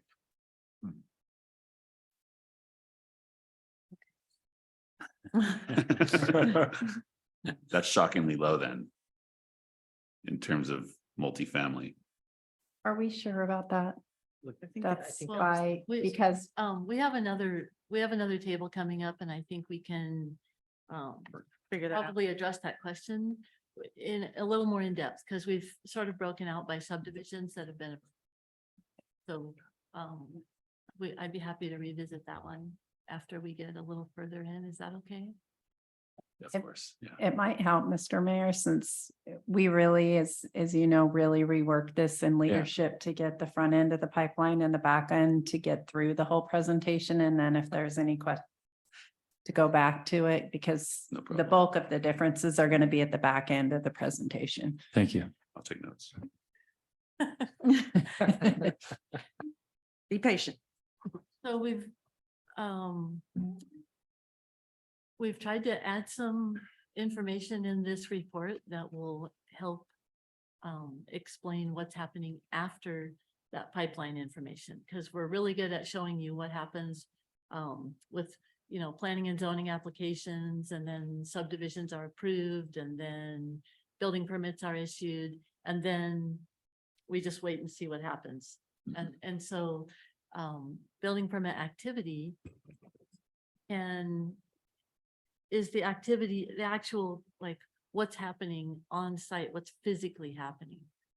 After permits are issued, that doesn't necessarily mean any activity is going to happen. Sometimes a permit's issued and it could be a year or more before. So we separate it out by inspection activity, so that we could show you a picture of what's physically happening after the subdivisions are approved. So let's just once we'll go through what these key inspections mean to give you an idea of what we're trying to track. There's about 14 required inspections for a single family dwelling. Obviously, we don't want to go through each one. We just picked a few key ones. So footing and foundation means that obviously something's happening. We have there's something happening on site. That permit's active. There's concrete in the ground. That doesn't necessarily indicate that project, a completion, we can't predict the completion date based on that. Like sometimes the foundation goes in because of weather, or sometimes the foundation goes in because it's convenient to put in a lot of them, but it doesn't really give us an opportunity to predict when that building may be completed. Think season's pad 9. Right. It sat there That's for the best 12 years or something. Well, and on Culver's Drive, we have a few that are giving it a run for its money. Yeah, so the main inspection that we really want to pay attention to and track for you is the frame inspection. That's the major inspection that indicates that the building is pretty far along. All the mechanical and plumbing and electrical, all the trades, if there's fire sprinklers, all those have been inspected and signed off and approved for cover. And the building frame, the walls, the roof, all the framing inside has been inspected and approved for cover, because the frame inspection is the last time we get to look at the building without drywall covering everything up that's happening inside the walls. It includes insulation as well. Well, after we sign off the frame, insulation is next, but really it's too late to address most frame issues, because a lot of insulation does seal off and cover the walls. So we really consider frame. If we missed it at frame, we're in trouble, because we won't get another chance really to see inside the walls of the house or the building that's being built. So at frame, we start to be able to make some general assumptions about completion. At frame, for a single family dwelling, it's very typical that we're within 6 months of that building being completed and a certificate of occupancy being issued. And at frame, for a multifamily building, we're typically within a year, depending on the size. In seasons, there's 30 units, and that's going to take a little longer than a multifamily building with 4 units. But it's very, very typical that we're within a year of certificates of occupancy once we hit frame. And it's unlikely that a project will just hit the skids at frame, because it's very far along. So the last inspection is the final, which results in the certificate of occupancy. And so that's what we want to show you tonight, is where that activity exists in town. Just to be really clear, the only permits we're tracking on this table will be residential, and single family residential can include 1 and 2 family dwellings. Single family also can be a house with an ADU in it, or a house that has a use like a bed and breakfast. Multifamily means 3 or more dwelling units in one building under one roof. Most of our multifamily are apartments and condos, and then townhouses are going to show up as attached single family. They're permitted as multifamily, but their certificates of occupancy are for single family. And thank you. And then we have some mixed use, and mixed use are the buildings that have a commercial use or a non-residential use, and then which is typically at street level, and then residential uses above. So this is our first attempt at showing you a picture of that. So we've taken those subdivisions that you've seen come through in the last few years, and in addition to subdivisions, some of the major projects that aren't technically a subdivision. For instance, Homestead Village will have 9 multifamily buildings, but it's not a subdivision. It's just a large project, a large multifamily project. And the same with Samuelson Family and Samuelson Seniors. Those are not subdivisions, but we thought they belonged in this picture because they're a large body of activity that's creating residential dwelling units. So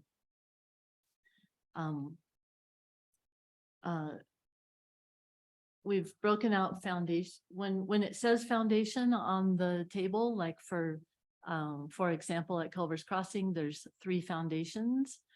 What that means is 3 buildings have had their foundations approved. So not just that they've scraped the ground out and maybe started pouring, but those have passed their foundation inspections. Actually, what's happening right now at Culver's Crossing is there's 6 units under construction.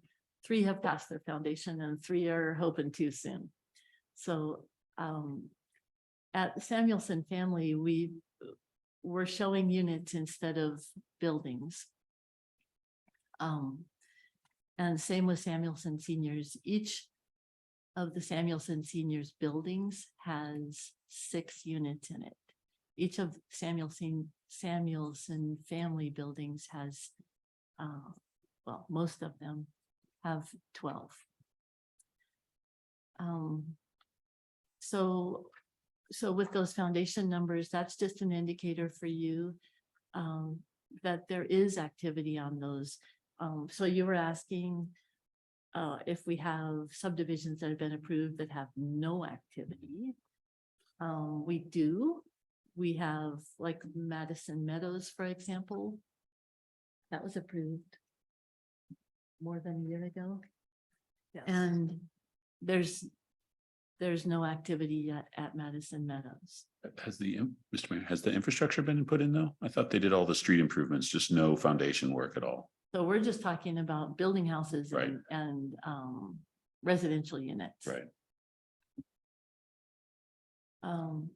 So when it's almost, it's nearly impossible to predict because so many things can change. But on this table, we're showing a frame inspection where you see that dwelling units have passed their frame. Again, it's very, very likely that those will turn into certificates of occupancy within 6 months for single families and within a year for the multifamilies. And so we start to be able to say, for example, that right now we have about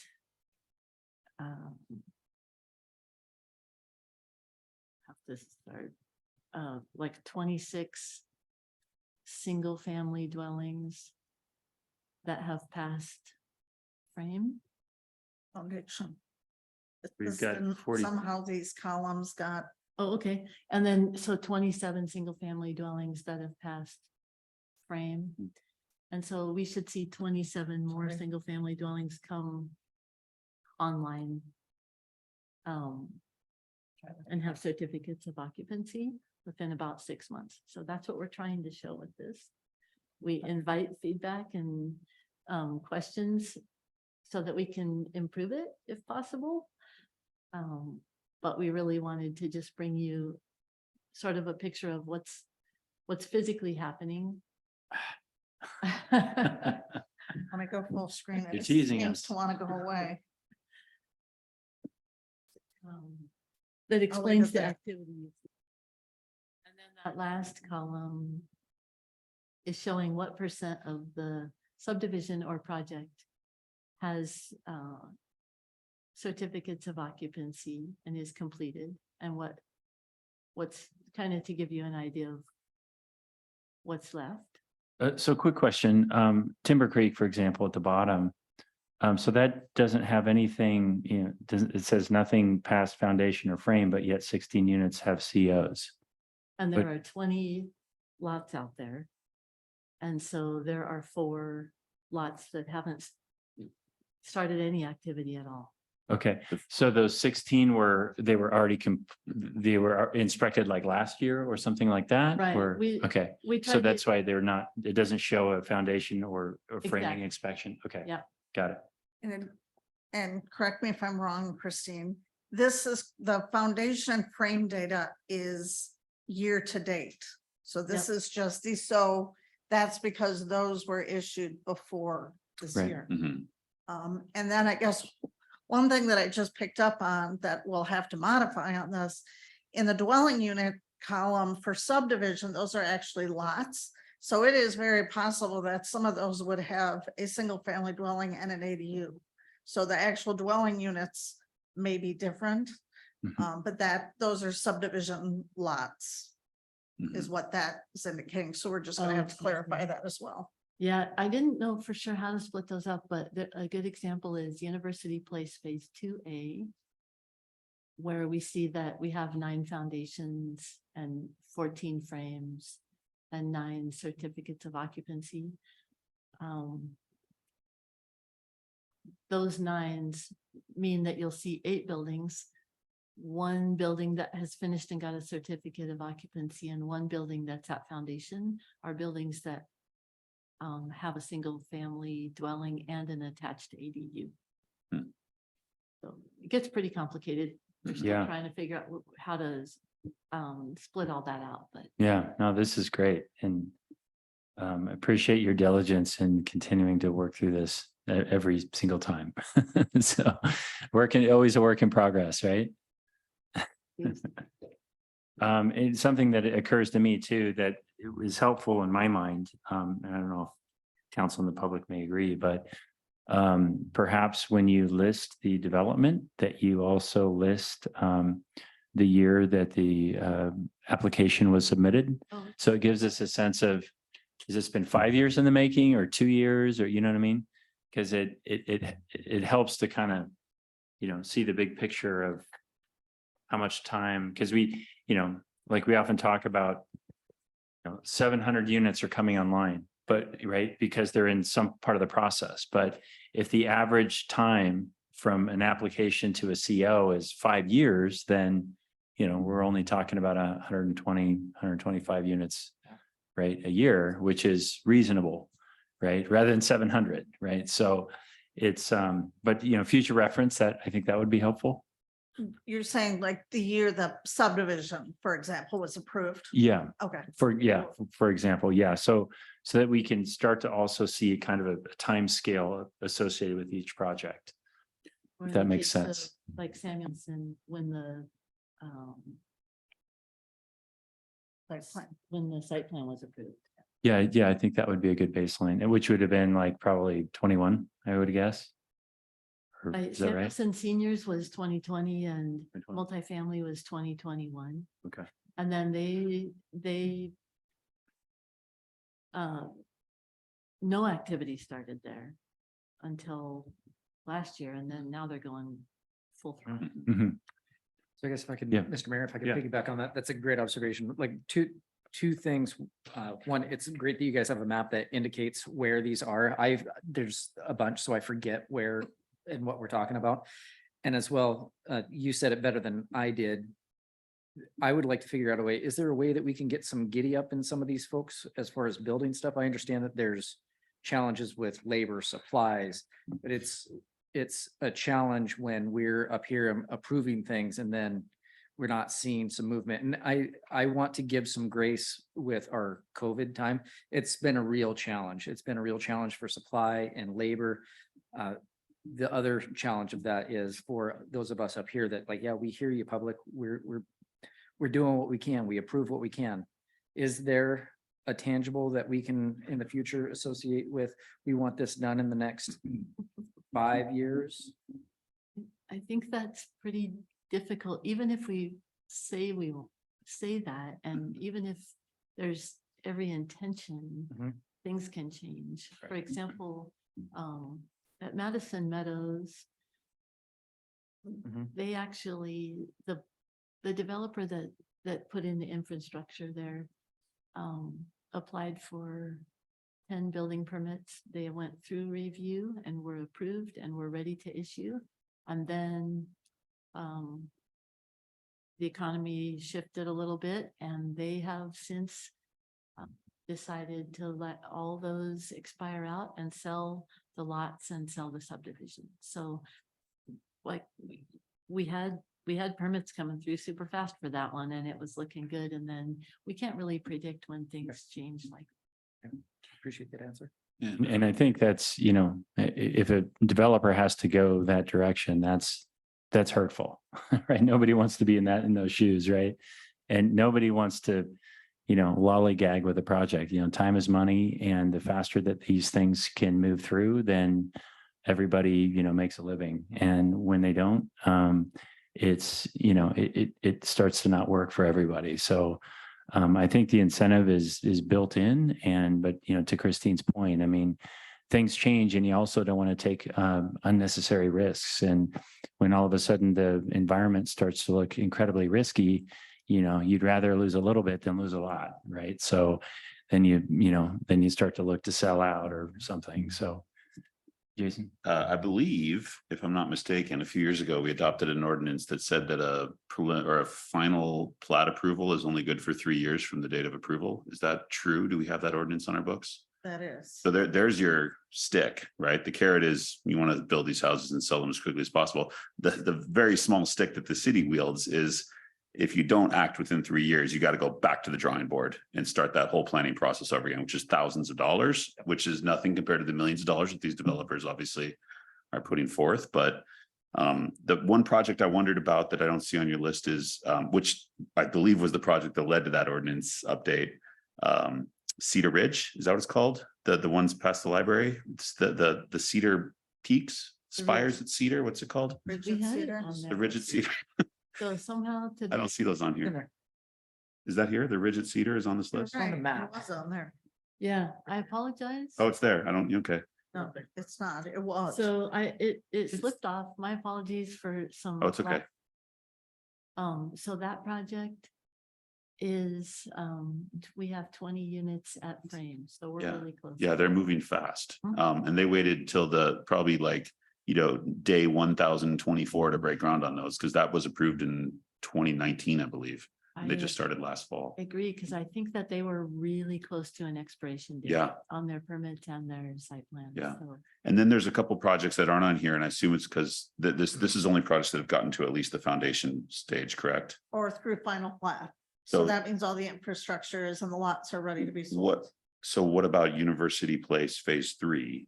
Is that, have we only seen a preliminary plat for that? You have. Okay, and same with Milltown West, only preliminary?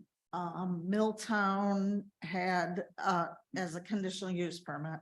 Okay, so we haven't even seen a preliminary plat yet. They will do a short plat, but they won't do a subdivision. Oh. Okay, but no permits yet. gotcha. And Sorry. Boyer Farms Phase 2 is another that's only had preliminary plat, not final plat. Mhm. Yeah, so feedback, this is like the best visualization of we've been talking for like 2 years about, oh, there's 800 multifamily units in the pipeline. Oh, see, we've solved our workforce housing problem in Sandpoint, and the free market did it. But the free market responds more quickly to 1% increase in interest rates than you can. It's like whiplash, right? So I mean, I totally get it. Like these developers are certainly facing financing challenges. House prices don't even go down in Sandpoint. They just stop going up by 25% a year, and everybody gets cold feet. But what can we do about it? I wonder, do we have any ordinances on the book about leaving your construction site looking like a dump? Because that is going on all over town right now. University Place Phase 2, they basically built a bunch of dirt mountains and let them grow over with grass, and then left them to sit there where there used to be a beautiful stand of, aspen or birch or whatever those were. Do we have any ordinances on the books about when you walk away from a construction project, clean up your mess? Because that's a big issue that I'm seeing right now, is just messes left all over town where developers got cold feet, walked away, left machinery, left piles of dirt, left piles of lumber on the sites, and haven't come back to clean up after themselves. There we Is go. that something we That's could what I do? wanted to say. Yep. If not, let's talk about some ordinances about cleaning up after yourself, because University Place especially, they left what used to be one of our greatest community outdoor spaces as a total dump. And also all the promises about public access were never fulfilled as well. As well as Homestead, I think is the one off of Ridley Village. I mean, that's as people are driving right into our town, and that's what we look at. It's feelings again. It creates feelings for me. So we do look out for public rights of way within those developments, so we can ask them to observe, keep public rights of way clean. As far as what happens on the individual lots, those are private property, and unless there's a violation of code, we don't really we don't have a code that says you can't store something safely on a lot. Like a piece of equipment, I don't know if we can. Mr. Mayor, Yeah, but we do have a weed ordinance. Right, and we do use that to try to control weeds that create a fire hazard. And we do, like at Homestead, though, we did ask them to secure that site and secure the building to prevent it being an attractive nuisance and possibly causing, an attraction for people to camp in there or explore it and accidentally get hurt. So I can confirm that that has happened, because again, that's there every day, and that was, so it has happened. They have complied. We appreciate that. Yeah, that was great work by staff. And, you know, I sense, I certainly understand the frustration, particularly, I think it feels a little bit personal for this community around University Place, and what that was and, you know, what it is today. But I would also just caution council when we start thinking in terms of a penal approach with developments and increasing costs and fees on the back end. This is something where certainly staff is always trying to balance being seen as a city that works, that is easy to do development in and works well with developers and has a good relationship there and is seen, and certainly any additional costs that we put to the developers will simply be borne on the users at the end. And so we're literally raising, you know, increasing the cost of housing there.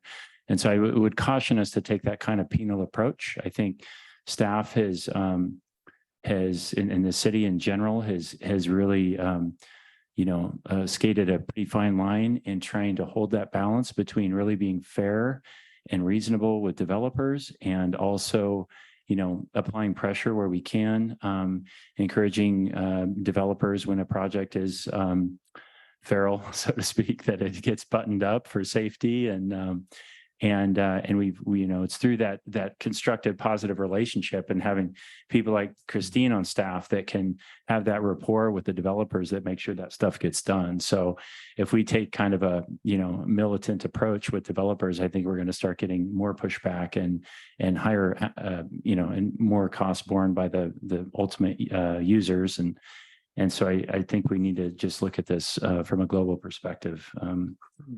But I really appreciate the discussion. Is there more to the presentation? No. Okay.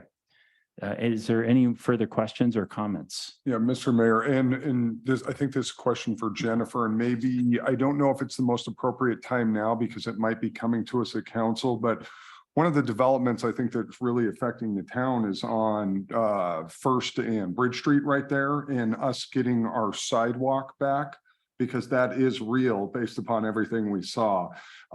Is this a time that you could speak on that now? Yes, I can give an update on that. So with that land swap agreement with that property owner, there was a requirement in there and a time to perform for him to remove the ramp, construct the retaining wall, remove the existing sidewalk on Bridge Street and widen that to a 12-foot sidewalk.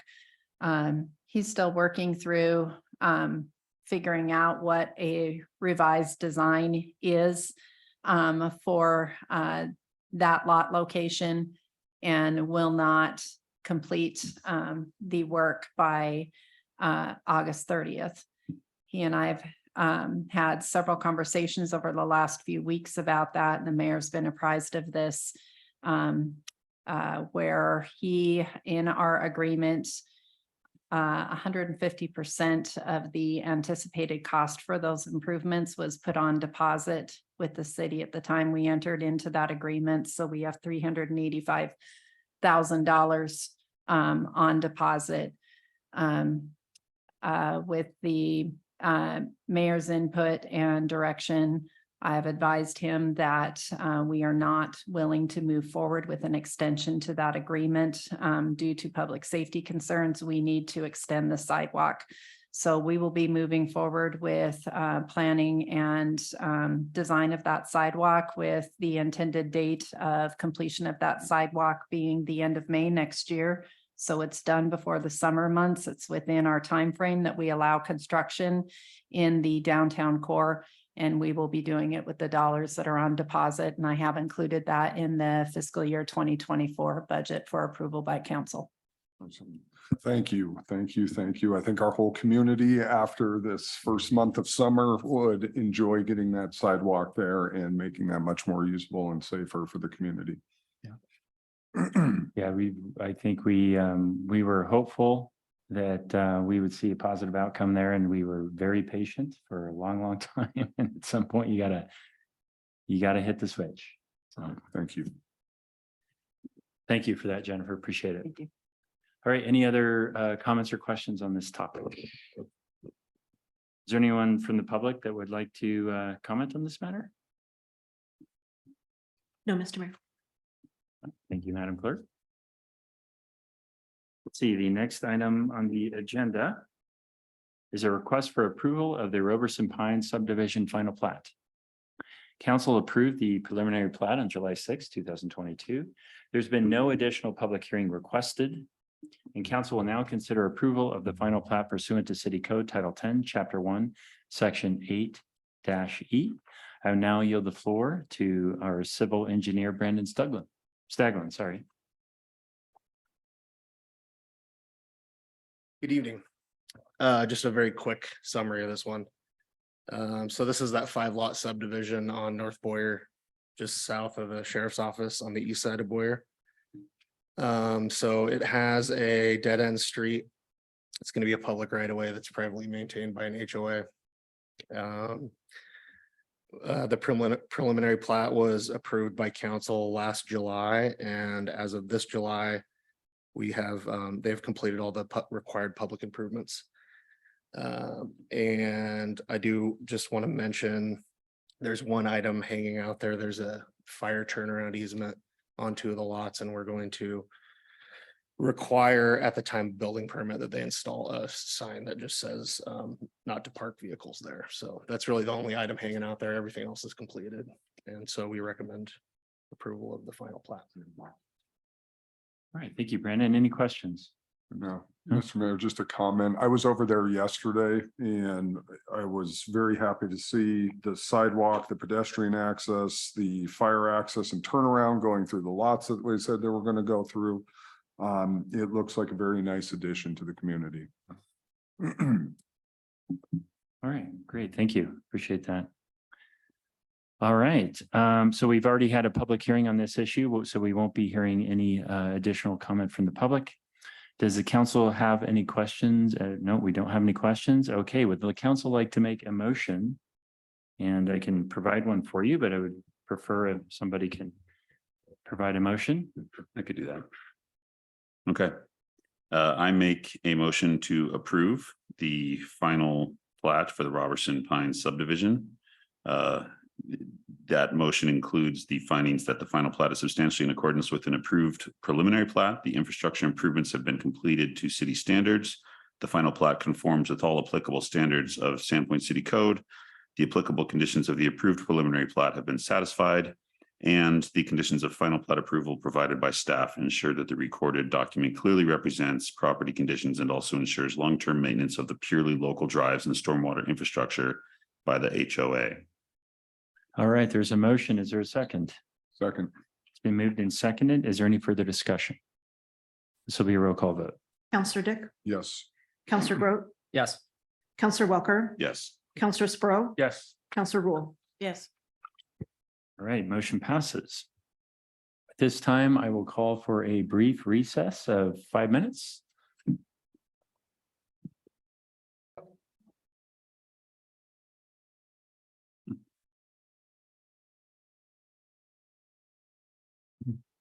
All right, we are reconvening at approximately 7:35. All councils present. And next we have a presentation update from Spot Bus, and I'll now yield the floor to Mr. Cliff Warren. Good to see you again, Cliff. Here, I listed on the agenda as a speaker, but there's 2 people here.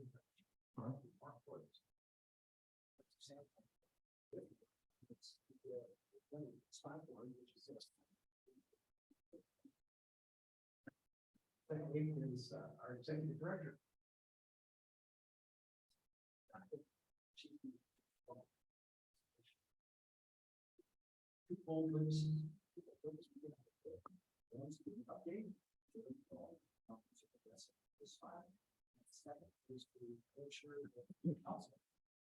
Speed on the fact that we are facing financial situation, full next 2 years. We need to spend the next 2 years trying to come up with a permanent solution. Otherwise, we don't get this changes in service. That's one of the reasons we're doing this.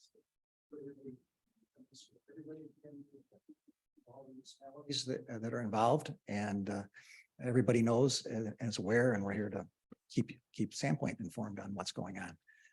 So I think with that, we'll let Donna start. Thank you.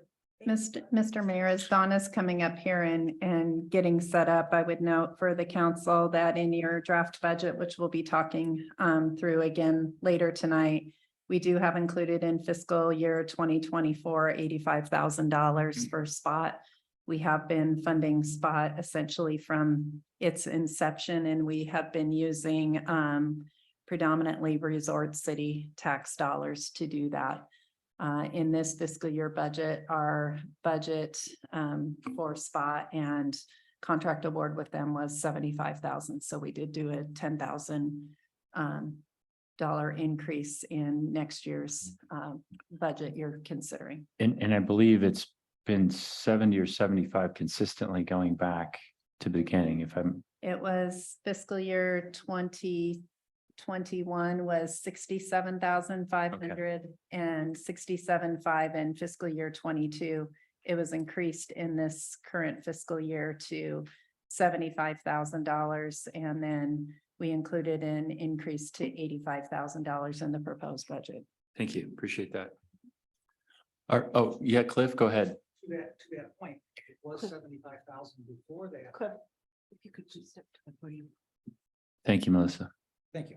To that point, it was $75,000 previous to that, and because of the COVID and funds that became available to us to get through the COVID, we were able to cut all the amounts that the cities that were participating. So the return to 75,000 was after we were able to reduce the burden on the participating municipalities. So thanks for that this is clarification. this is the first increase in many, many years. Yeah. Thank you, Cliff. All right, Donna, floor is yours. All right, Mr. Mayor, City Council, thank you so much for having us here. We're very excited to be able to give you a brief overview of some of the things that are going on. And then if you have questions, obviously ask, and then we'll kind of wrap up with what we are requesting from City of Sandpoint in addition to some other, let's see here. Let me do if this is. There we go. All righty. Our history, we started in 2010 with the City of Dover. We began service in 2011. We had an agreement between the City of Dover, Kootenai, Bonners Ferry, and Ponderay. We began, and that was updated in 2016, 2017. That's where we have that MOU. We currently have also an MOU with the City of with Boundary. Oh my goodness, with Bonner County for emergency transportation services. And we are in the process of updating that. Schweitzer Mountain, we do have a contract for them. We went out for an RFP, a competitive bid process on that. Schweitzer Mountain did win that, and that is simply for the transportation from the Red Barn up to the village, the big buses that run up and down the mountain. We're proud to announce February 2023, we had 1 million rides. There's a lot going out there with public transportation. That's a pretty significant number for us to reach. We were anticipating a lot less than that when we first started out, and we're going to get into some more ridership information. Back to Schweitzer a little bit, that is a self-supporting and fully operational by Schweitzer Mountain. And then same with our Boundary County. We also have Boundary County and for Boundary County service. And that is also a self-supporting service. Okay, so. Oh my goodness, this is not working. There. All right, so back to our numbers. Bonner County. These are numbers from 2022. So January through December. We had 48,000 rides in Bonner County. That's our blue route and our green route. That did include the Festival of Sandpoint. So that nice little number of the 2,068. This year for Sandpoint Festival, we are already at, my little handy dandy number here. We are already at 1,800 rides for just the half of it. So we're looking at about 4,000 rides for this Sandpoint Festival this year. That's a pretty good increase over just last year alone. Our paratransit rides, that is an application process for the people who want to partake in that down in Bonner County. They can apply. they get approved by us and their doctors, and that is for people who cannot access our fixed route services, our blue route and our green route, those gray buses running around town. And so we do go curb to curb with them, and we go pick them up at their curbside. We take them to their doctor's appointments. We take them to their dentist appointments and shopping, food bank, all kinds of different places they need to go. We had 5,993 rides last year. Our mountain routes, like we talked about, the Red Barn to the Village, 79,627 rides. What that does for us is it provides us a really great number. It lowers our cost per ride. Think about the numbers that we have based on the mileage that we put on those buses to provide close to 80,000 rides in 1 year. So in our boundary county, like I said, we have our demand system up in Boundary County as well. That is not an application for service. That is all curb to curb service. On Tuesdays and Thursdays, we bring those people down from Boundary County into Sandpoint. They're going to cardiac rehab. They're going to get their prescriptions. They're going to Home Depot, some of the things that they don't have up in that area.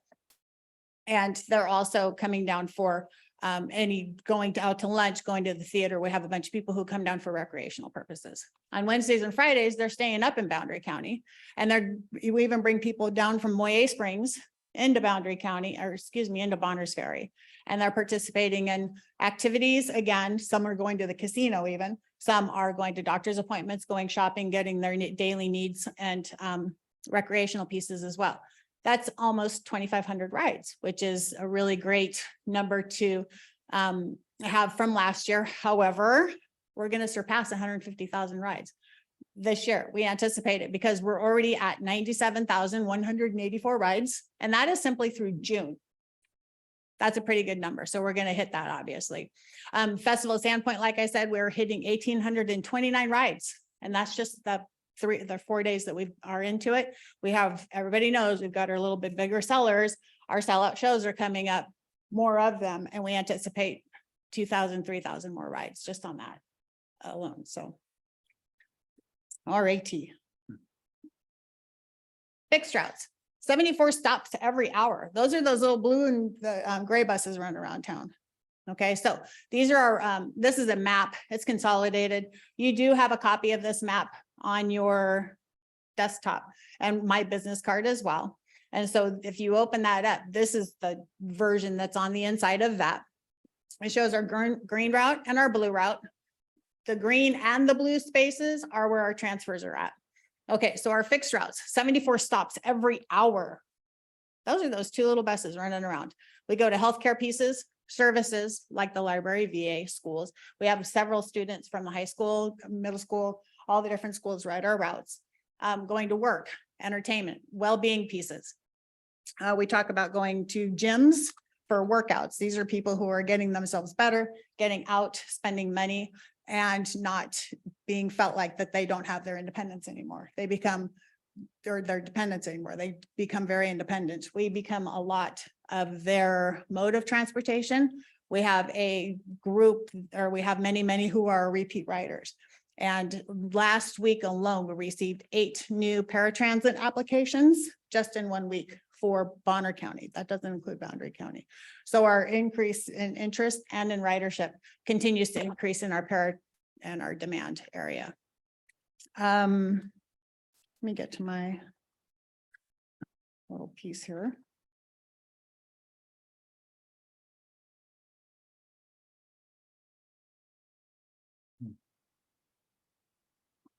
And as far as this goes too, we serve outside. So our paratransit, we have our fixed routes that you see, the blue and the green lines on the map. We go 3/4 of a mile outside those radiuses to provide that paratransit service. So those are people that, again, who can't get to our fixed routes. They can, but we go curb to curb outside of this, outside of the service area. I talk with my hands. Outside of the service area to go pick them up and take them into businesses in town and around to the services that they want to participate in.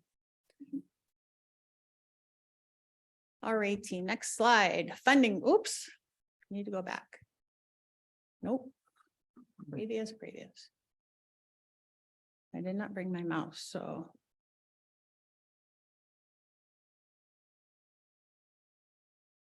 All righty, funding for spot. We are primarily grant funded. we get money from the Federal Transit Authority. That comes through the state of Idaho. That is a competitive process. So we reapply every year. Those opportunities are going to be available to us come October again, and we will put in our applications. And we have a little bit of a longer window. So it's kind of a neat opportunity to provide input and have some more if we need increases in services, or if we are providing existing services, it's going to give us some opportunities to exercise some of those, do those numbers and work through that a little bit.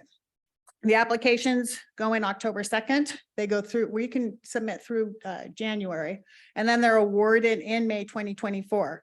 We received news that the funding on this grant opportunity has increased to the tune of about $5 million in the state, which is really good news for us because we've been having to operate at the same level over the last 4 years under the existing budgets that we've had. And we all know that those costs of operations have increased astronomically.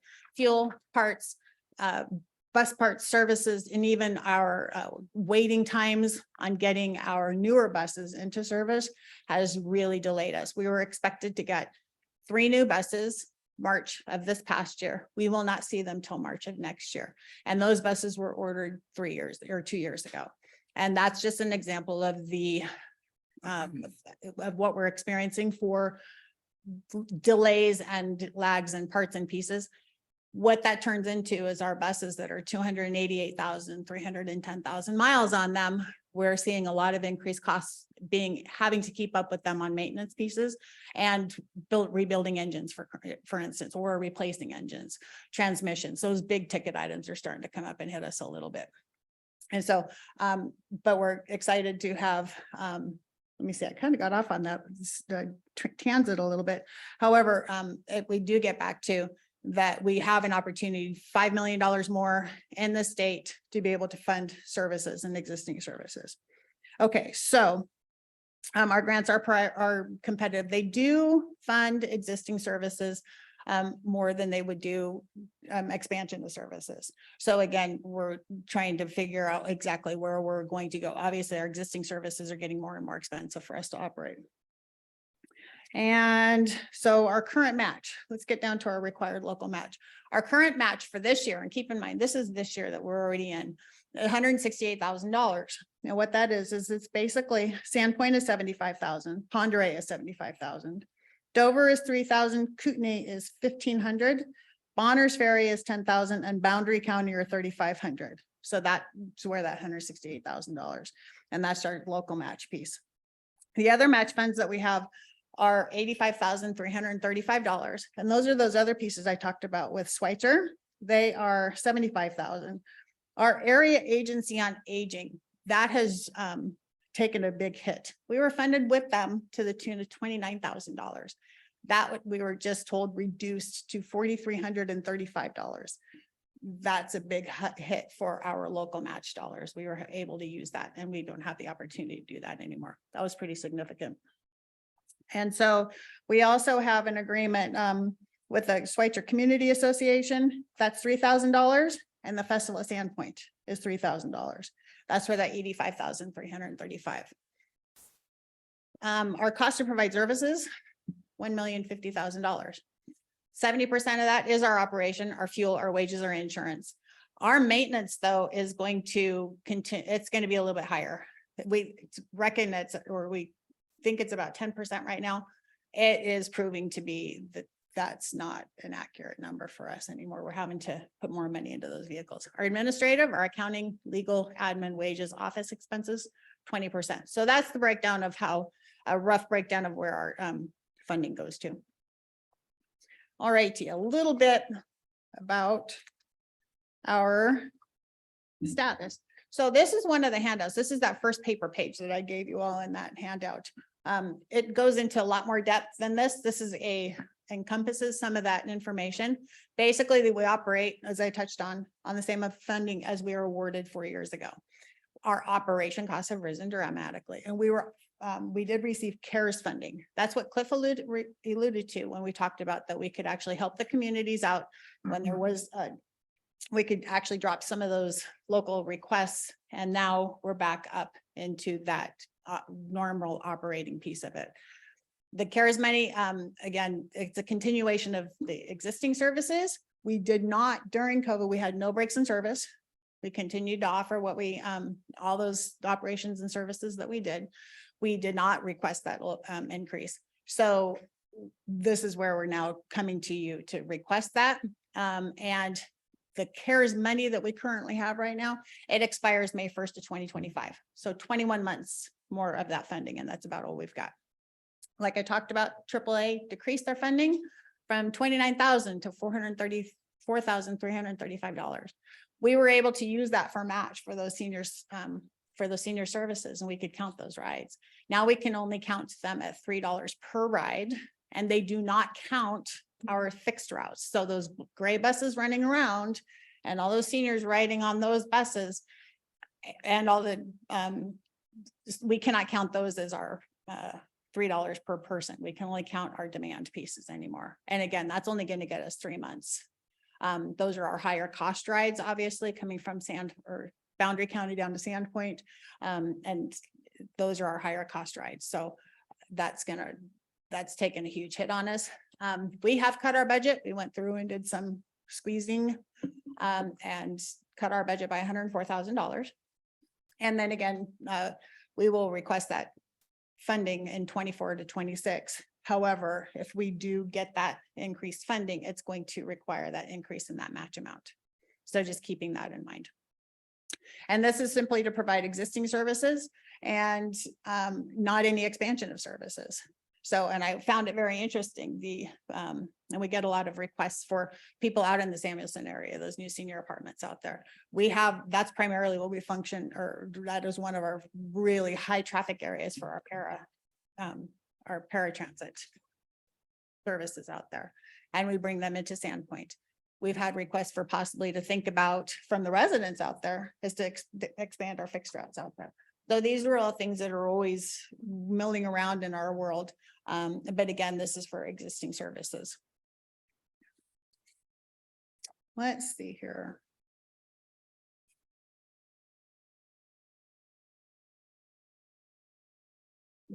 All righty, so I have this page up. If you would please refer to the last page in your packet, that is actually the most updated, hot off the press. We're always, keep in mind the numbers that were up on that are up here, these are all proposed, and we're continuously massaging all of our numbers because they are proposed. And so we gave you a sheet that is a lot more up to date. And it does show and it reflects that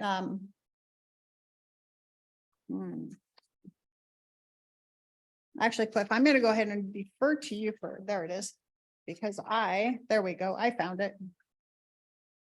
Okay, so I made a mistake on that sheet. yeah, I was just looking at that. I put Ponderay at 85,000 and they're 95,000, and Sandpoint is 85,000 on that last sheet on that page. I made an error on that one. And reflected in this, the area and agency decrease. Also. Engineers can make errors. You can't trust an engineer. I'm going to deal with them. So what this does show is these highlighted numbers show the other income sources, Sandpoint, Ponderay down on that left column, Dover, Kootenai. These are all of our contributors for our local match dollars. Then you go over to the 22-23. This is our current fiscal year that we're in right now. And we realized we were late getting to some of the budget hearings and some of the information to present what dilemma we're seeing when this CARES money runs out and what we're looking at and the operating costs that have increased significantly. It really hit us pretty hard in about March and February. So we realized we're kind of late in the game. So we came up again with more proposed numbers. And we're fortunate again that we have some of that CARES money that can help with offsetting that for a little while. But the writing is on the wall when we still get to, if you refer to that far right column, we're still looking at 24-25 that we're still going to be short $50,000, but we're getting to that point as well, where we're trying to overcome those, where we're going to be self-sufficient with our operating and with our match required for our grant proposal. This would be a good time to mention. Yeah, I'm sorry, I'm having a little difficulty following you. You say Okay, sorry. 24, 25, we're gonna be how much short? So it's the $49,400 is $49,409 and the very, very bottom. The very far last right number. Oh, Okay. okay, I see. I got it now. Mhm. But that's based on the fact that we get a substantial increase through our funding from FDA, which we have yet to apply for. And they lock you in for 2 years. So that's why we're in the dilemma we're in. Costs have spiraled, but we're dealing with funding that we had to request and get almost 3 years ago.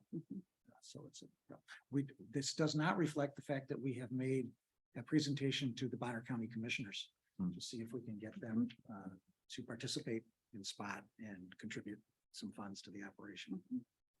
Mr. Mayor, if I could ask a question real quick. So on the column on the far right side here, that's got Sandpoint Ponderay at $110,000. This is what you would shoot for to still have a shortfall of almost $50,000 from each of these user groups.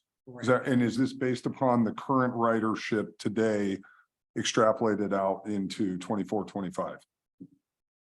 Like, are these numbers broken down based upon the ridership for Sandpoint or for Ponderay? Because, just in Schweitzer included? They are not. Okay. First, there's cost centers. And there's the Bonner County Cost Center, the Boundary County Cost Center, and the Schweitzer Mountain Road Cost Center. Mhm. And our goal is to keep each one of those cost centers self-sustaining, not having to cross funds in that. So in terms of the ridership, we can't predict what the ridership is going to be, but it has been suggested by Jennifer that we try to work up some sort of allocation process that is based on ridership or some kind of allocation system going forward. And we don't know exactly what that is. We have ridership numbers. We also have stop numbers. So we hope in the next few months or in the next year to come up with something that we can present to all of the participating municipalities so that this can become more predictable as to what it is. And it will require a cooperative agreement between everybody involved. So these numbers were just plugged in just to give you an idea of what it is that we're facing in the future. Sure. Well, I want to thank you for all the work. We love the Spot Bus. The Spot Bus has been fantastic for employees of myself. I've heard every excuse as to why somebody can't get to work, and I have directed them back to the Spot Bus, and we've had a lot better attendance.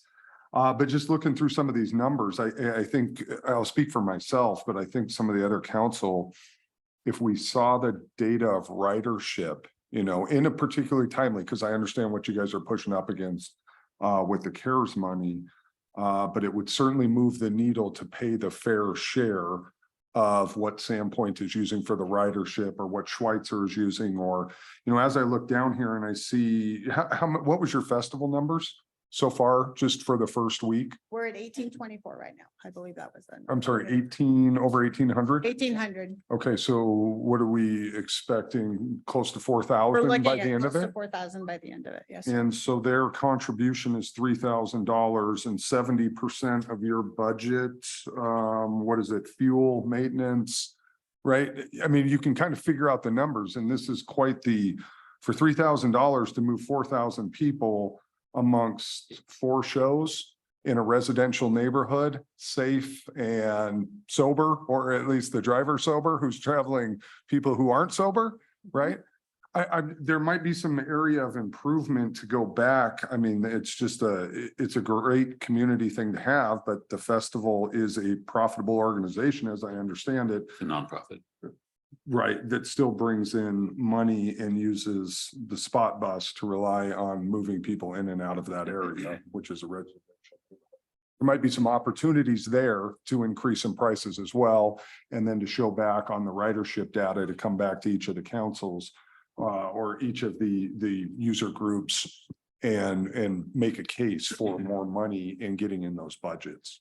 And don't forget that money is being matched against the grants. Mhm. So it's not the total. Sure. Well, thank you. Thank you very much. I certainly appreciate the work that you're doing. Well, And I would, I maybe just reiterate too, it's been a while since we've had you up here for the council and for the public out there. I'm sure it's still the case that certainly Spot in the past has considered charging for services. So it'd be, a small fee that you'd pay if you wanted to ride.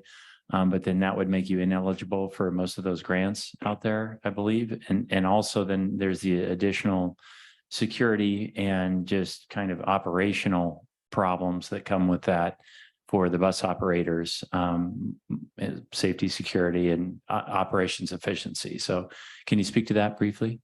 Sure. Whenever Am I right about that? You are Okay. correct. Yes, absolutely. The first thing would happen is if we're having everybody pay in some format, whether it's cash or a card, it would slow the system down and we would have to reduce stops. We try to keep that 1 hour headway from one end to the other, and it would slow it down and we would lose service stops. Second thing is if we're collecting cash, that would really slow us down to make change or put cash into a machine. And there's also the possibility of having a prepaid card, which you could use, but that means we have to develop centers where people can go and purchase all those cards. For collecting cash, we have to deal with the cash at the end of the day. So we're looking at that expense. If we charged $1 a ride on that 48,000, we're getting $48,000. You start to collect, you reduce service, you take out the overhead expense, add the additional overhead expense of collecting the cash, and you're reducing the impact on that. That money left comes off the top of our budget. And we can't use any matching, we can't use any federal funds to help pay for the service as long as there's an incremental profit from the fare service. So in the end, as it translates all the way down to what the communities pay, it's a very small percentage. And we've always had the philosophical position that it's more important to provide the rides at this point, and that we need to continue on. Plus, it's a resort town and resort communities, and it's a real sale point for people to come in and take the bus. Mr. Mayor. Yeah. So if you don't mind going back to some earlier slides in your presentation where we could see the ridership, particularly with relation to the Schweitzer. I view it, your comment about it's a resort community. We're providing, benefit that's contributing to the economy. That's all true. But we're also providing, I think your most important benefits is to those who are mobility limited and depend on it, as a necessity. And I've met some of those people who tell me that they don't own cars, that this is how they get around, or they can't drive for one reason or another. So, you mentioned the very small increment that any usage fees that you may develop and charge would represent compared to your whole budget, but your shortfall is also fairly small compared to your whole budget. And a lot of your riders, and I'd be interested if you know data on this, are not income constrained riders or mobility constrained riders. They are skiers or they are festival goers who are not in need in the income constrained sense, but are benefiting from the service personally, saving a few dollars on gas, saving time trying to find parking at the festival or at the ski resort. Those are all just thoughts I have, but something that I've wanted to talk to Spot about for a long time is just this idea of expanding service, the additional cost versus the additional revenue operating or revenue generation that might create. Two areas that I would encourage you to consider expanding service in. And I know the theme of your presentation kind of deflated this point when you started saying we're going to have to cut service if things don't improve, but expanding service might also produce some more revenue as well. Two areas that I think could be looked at for expansion of service. We're about to spend $8 million in Traverse Park. There's currently no Spot service to Traverse Park. And just beyond Traverse Park is the Pine Street Sled Hill, which is about to come back into operation this winter. And the team at Kenixu Land Trust would love, and I've spoken to them about this, nothing more than to have a Spot bus stop at the Sled Hill on Pine Street. And I know that the team at Kenixu Land Trust is one of the most successful fundraising organizations in this community and I'm not going to speak for them, but I suspect they'd be willing to contribute to Spot's revenues if service could be provided, because for them, access to the outdoors is their guiding principle. And right now, there's no public transport option for kids to get to our trail networks on the edge of town and to the sled hill, which will be open again this year. The other opportunity, but also additional cost that it would impose on you is summer service to Schweitzer. I'd love to see it expanded to weekends, not just the festival weekends, not just the Fall Fest and the Wine Fest. Because there's already a shuttle service up there that people are paying $10 per trip for on Saturdays and Sundays throughout the summer, and it's provided by this Selkirk Recreation District.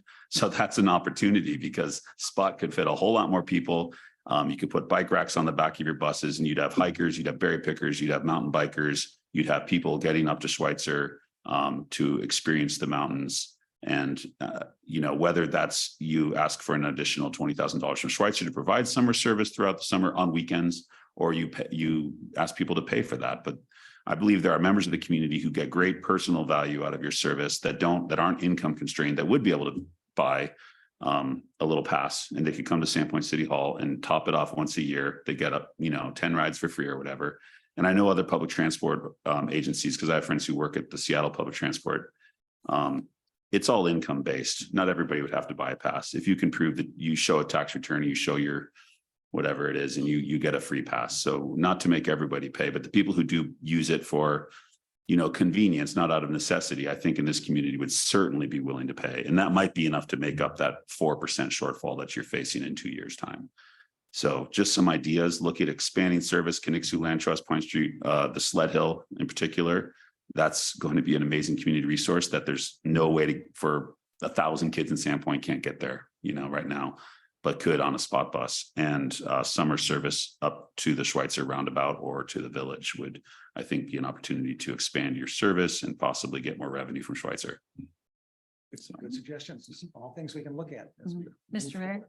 Yeah. Just one additional comment, concur with Councilman Welker on that. And I'd also like to point out that we now have, I believe, new owners of operations at Schweitzer. And I noticed in your grid that there is no increase in their participation, but yet gas and everything else is increased. So I think that you're going to be dealing with a whole nother group of people who might be way more interested in connecting their mountain to the town, which has never really been a high priority for the previous owners of operation at Schweitzer. So there might be doors that could be opened. Certainly worth looking, but the Schweitzer was increased this year also. They went from 75,000 to 85,000, just. But for the next year, it's staying at 85, whereas other people jumped up by 10 or 15. So maybe that's not accurate. Maybe that's a mistake. And there is an increase for that final piece on your grid, but. It's all projection now. Yeah, okay, okay. Well, just All thoughts. based on the fact of how much grant money, we get. That's really the issue there. Yeah. Okay. Thank you for your time. All right. Any other questions or comments? Thank you both. Really appreciate that presentation. Right. Thanks for having us. Yeah, of course. Are there any members from the public that would like to comment on this matter, Madam Clerk? No, Mr. Mayor. All right, moving on. The final item on the agenda this evening is a budget presentation discussion with staff. I will now yield the floor to Jennifer Stapleton, our city administrator. Thank you, Mr. Mayor. We do have our budget link. Our digital budget book is online on our website, and you also had a link in your packet for anyone that is watching the meeting. It is on our website under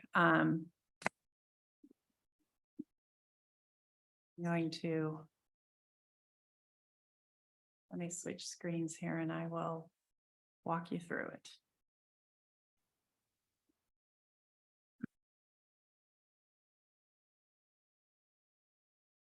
Totally changed on me.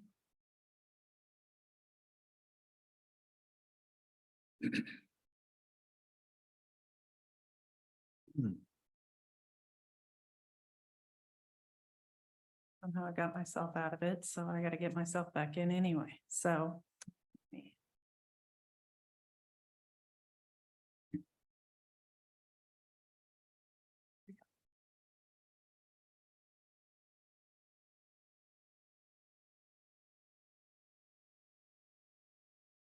If you go to our website, you click on finances.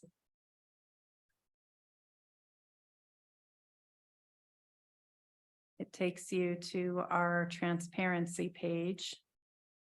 And within that, you can get into our budget book.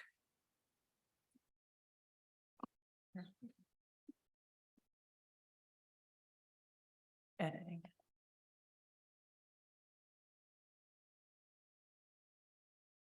Sorry, I'm in editor mode too.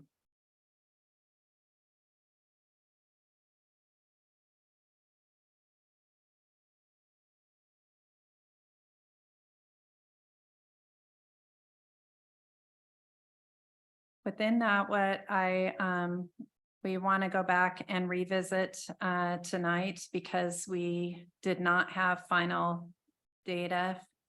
We were waiting for that from the county, our property tax data, and that has been final. We've got our spreadsheet updated. You'll recall that the last meeting we highlighted the construction rolls and we had an estimate in there. This has been updated with our actual construction rolls for fiscal year 2024 at $40,044. And again, we are continuing to show property tax relief at $164,921 for next year. And that is from excess revenues collected from resort city tax. We did an update on valuations from 2023 to 2024 based on overall increase of property tax, averaging that. So with a approximately $60,000 increase in home valuation with the fiscal year 2024 proposed budget that would that we are presenting, that would be an overall increase of $49.64 for the year for that property taxpayer with this type of increase between 2023 and 2024. It's hard to be exact with because it isn't a straight percentage that happens for property taxpayers. It depends on what your changed value is in your home and your change relative to what's happened overall in home valuations and property valuations across the community. In capital projects, we did not talk about this a lot at our last meeting. What we did talk about at a very high level is that the fiscal year 2024 budget was reflecting increases in infrastructure expenditures, capital expenditures, and in line with our strategic plan. And for the public and for the council members, you can go through on this capital page and you can review all of the proposed capital projects that we have included in the budget. Earlier tonight, we talked about the project at Bridge and First, that sidewalk pathway. That project will be assigned ultimately out to Holly. So it's showing you who the project manager is, a description of what the project is, the location of the project. And then it shows you what's budgeted and the source of funds for the project. So as mentioned earlier tonight, this is $385,000 that we have on deposit from the adjacent developer that we did the land swap with. So it's in our general fund, but those are dollars that were received as a result of that property swap, which is reflected here in our narrative. Couple other projects I wanted to highlight for council. You will see increased investment, and we've talked about this. Mayor mentioned this earlier tonight in our pavement maintenance, so our road reconstruction seal coating projects. About 4 years ago now, we were investing annually 250,000 to 300,000 in pavement maintenance at the direction of council through strategic planning. That was increased and our investment went to 500,000, and we've maintained that investment over the past several years. You will see included in your budget for fiscal year 2024, a doubling of that investment in pavement maintenance to $1 million budget. And you can see our sources of funding for that are general fund, which we have historically used, but that significant increase that you're seeing beyond what we were able to increase with general fund dollars is local option tax. That was the visitor bed tax that was passed by voters in last year. So you're starting to see that in projects, really starting to see those dollars come in fiscal year 2024, and that increase in investment in pavement maintenance as well as sidewalk projects. As the mayor mentioned earlier tonight, and council will recall, we actually do have a very robust pavement maintenance plan. And it was the first time we had ever hired, as part of our multimodal planning effort, we hired a group to come up and drove all of our city streets with their system and actually assess not only what you could see at surface level on the street, but what's happening below the street. So we could figure out what we needed to do relative to investment to maintain our streets at the level that they are. And then we have the challenge of deferred maintenance over past years. You will see with what we have budgeted in this fiscal year 2024, if you go back to that pavement maintenance report, the recommended investment to maintain the streets, even at the we are at, is we needed to get to $1 million investment per year. So the first year you see that happening is fiscal year 2024. And that's the combination of the increased general fund dollars as well as the resort city tax.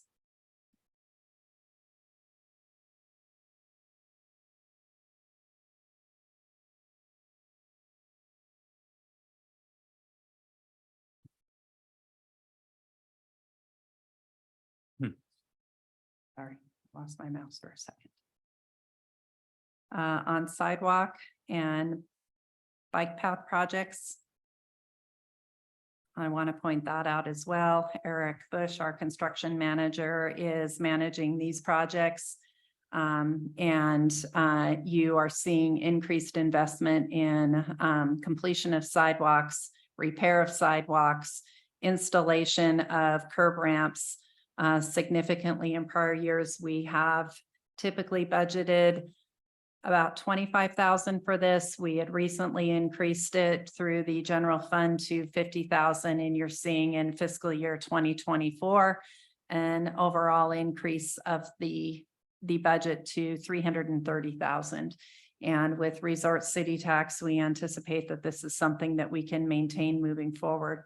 Again, for reference on this, there's our priority sidewalk network. And so there were prioritized investments for sidewalk improvements, and what you're seeing for projects in fiscal year 2024 are in line with that plan and what was presented to voters when we came out with the increase in the bed tax relative to what projects they would see occur in the first 5 years.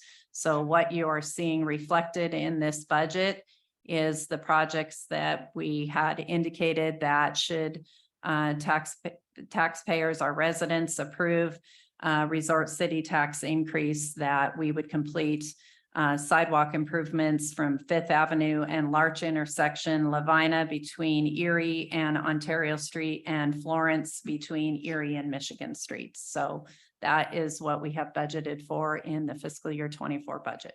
Mr. Mayor, I just have a question. Do we have a time frame for some of the path replacement in Lakeview Park, or is that part of Parks budget? That will be part of Parks budget. We don't currently have that budgeted in the next fiscal year, but we are going through working on a Parks phased capital improvement plan as well. Okay, and then I guess I would make the suggestion, it probably can't go in this budget, but possibly in next year's budget, if we look at that section of roadway on Lakeview that starts at Euclid and goes to St. Clair. There's about 3 houses right there, but if that sidewalk were put in, it would connect sidewalk all the way to Boyer and maybe take out some of those hazards where people could walk on a sidewalk instead in the street there at that dangerous corner. What we are planning to do is come back to council with some recommended code changes regarding our sidewalk. I had messaged council about this a couple of months ago. And specifically looking at our in lieu fees. So we adopted sidewalk code, which provided for in lieu fees. And our staff have some recommendations on how we might more effectively implement that moving forward. Right now, we've left whether you install sidewalks or whether you're paying in lieu fees in accordance with our current code. That is the choice of the property owner. Kind of highlight of what's to come in. The recommendation of the staff is that whether you can pay in lieu fees or construct sidewalk, we feel should be the recommendation of the staff in reviewing, looking at that connectivity where there's opportunities. We have also reflected in our organization, we are moving our construction managers under our civil engineer and really combining that team. We have posted a position for engineering technician through reclassification of a position, which we discussed a couple of meetings back. Reclassification from a plans examiner to an engineering tech inspector that's going to be out there, more eyes on the street, really looking at our sidewalks, assisting in those efforts, and inspecting our construction projects and inspecting permitted private construction projects and helping our building team in that regard. And so we feel that we are going to have a better path forward with really pooling lieu fees, the resort city tax, and the general fund to, again, get to our stated goal about sidewalks, which was construction of sidewalks by block instead of by lot. So that will be coming back to council this fall with some recommendations for code changes, improvements. That's great. And Sorry, Mr. Go ahead. yeah, and I just want to pause for a moment and reflect. I really appreciate the actions by this council over the last several years, as well as the voters 2 years ago, I guess now, approving the local option tax, or 1.5 years, the local option tax. And we've had in the last 4 years, we've had a 4-fold increase in our streets budget and a 13-fold increase this year with our sidewalks budget. And I think it's just really appreciate the public and the council making that kind of investment in our infrastructure. It's absolutely critical. So please continue. Thank you. Did you want to make a comment? That's perfect. I really hope that the public hears that because that's what we have been hearing. And so we're responding to the desires and the needs. So good job to staff, good job for the public, good job to, the decisions. So, thank you. Certainly the challenges with that, as we have discussed at many council meetings, have been the deferred maintenance and then the need to get ahead of our maintenance moving forward so we don't have more deferred maintenance. So trying to find that balance. We do think that we've got that much better addressed in this budget than what we've had in past years, but additional dollars certainly makes a difference and helps us to be able to do that. Well, and so does the new approach of really data-driven prioritization, which we've taken with our streets. And I look forward to this code amendment with the block by block approach with sidewalks rather than lot by lot. That makes a lot of sense. And I think that's going to end up putting our dollars in a place where they can be most effective. Great. Thank you, Mr. Mayor. You see downtown revitalization phase 3. We've budgeted $475,000. This is Sura dollars, and that is for design of the 3rd phase. So that'll pick up at Church, and then we will be moving to at least Pine. We'll see how far we can get beyond that. We would have entered into design a bit earlier. in even late this fiscal year, but we are waiting for design competition results, and there may be some changes and things that inform what we do on First Avenue. So we anticipate picking up design this fall. You see the short-term east-west connection. And so again, that's moving the traffic signal and converting Pine Street. So getting it moved over from Church to Pine. We do anticipate that actually there may be some grant funds to also do pavement, and that we may be very competitive for a grant program coming up this fall to actually replace that whole stretch of asphalt between First and Fifth Avenue as well as part of this project. So we're looking right now on how we can expand the scope of project with grant funding, and we will be coming to council, we anticipate sometime in the next few months with a proposal in that regard, seeking approval for a grant application. Wait, I'm sorry, that's for between First and Fifth on Fine. Pine. Okay. Yeah. Originally, this project was contemplated at moving the signal itself, and there was some asphalt replacement and maintenance along with that. But there has been a new strategic initiatives program that's come out from the state. And particularly with this project, your project has to tie to ITD and the highway system. And because we have an MOU with ITD, and that's why the MOU came tonight, next meeting, we will be coming to council with approval for the construction design contract for that project. But we wanted to get moving forward with the MOU with ITD to put us in the best position of being able to leverage some additional dollars for. And that greater wouldn't include improvements. any sidewalk improvements along there, I presume. No, that's not for sidewalk improvements, but it will address that roadway. Although again, whether we have some discretionary sidewalk dollars within lieu fees or something else, our staff are really doing a good job at looking at all those different pots of money and how we can consolidate this and accomplish the most with the projects. Thanks.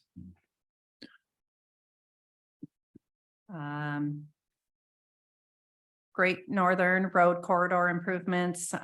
This budget that we have included, this is for 95% design of Great Northern, as well as property acquisition with our plan for getting under construction 2 fiscal years from now. So there's a fair amount of property acquisition that needs to occur along that corridor. And again, source of funding for this is SURA dollars. MAVE's included in our parks planning proposed budget dollars for moving forward preferred project development and really seed money for grant match for dog park. And she plans on undertaking community engagement on that further this fall. And we're also planning on launching a survey generally on dogs in the parks and dogs in general. And you will recall our last survey where we made code changes with dogs in the park was about 3 years ago, and was our most popular survey that we have done electronically with the public. So we had about over 500 responses to that particular survey. So they'd like to come out for the dogs. Yeah. So we'll see how we can leverage that to maybe get information about other projects as well. The James E. Russell Sports Center, we've carried over the budget for that project. That is for construction of that, which we anticipate coming back to council to move that project forward into the construction phase here in the next couple of months.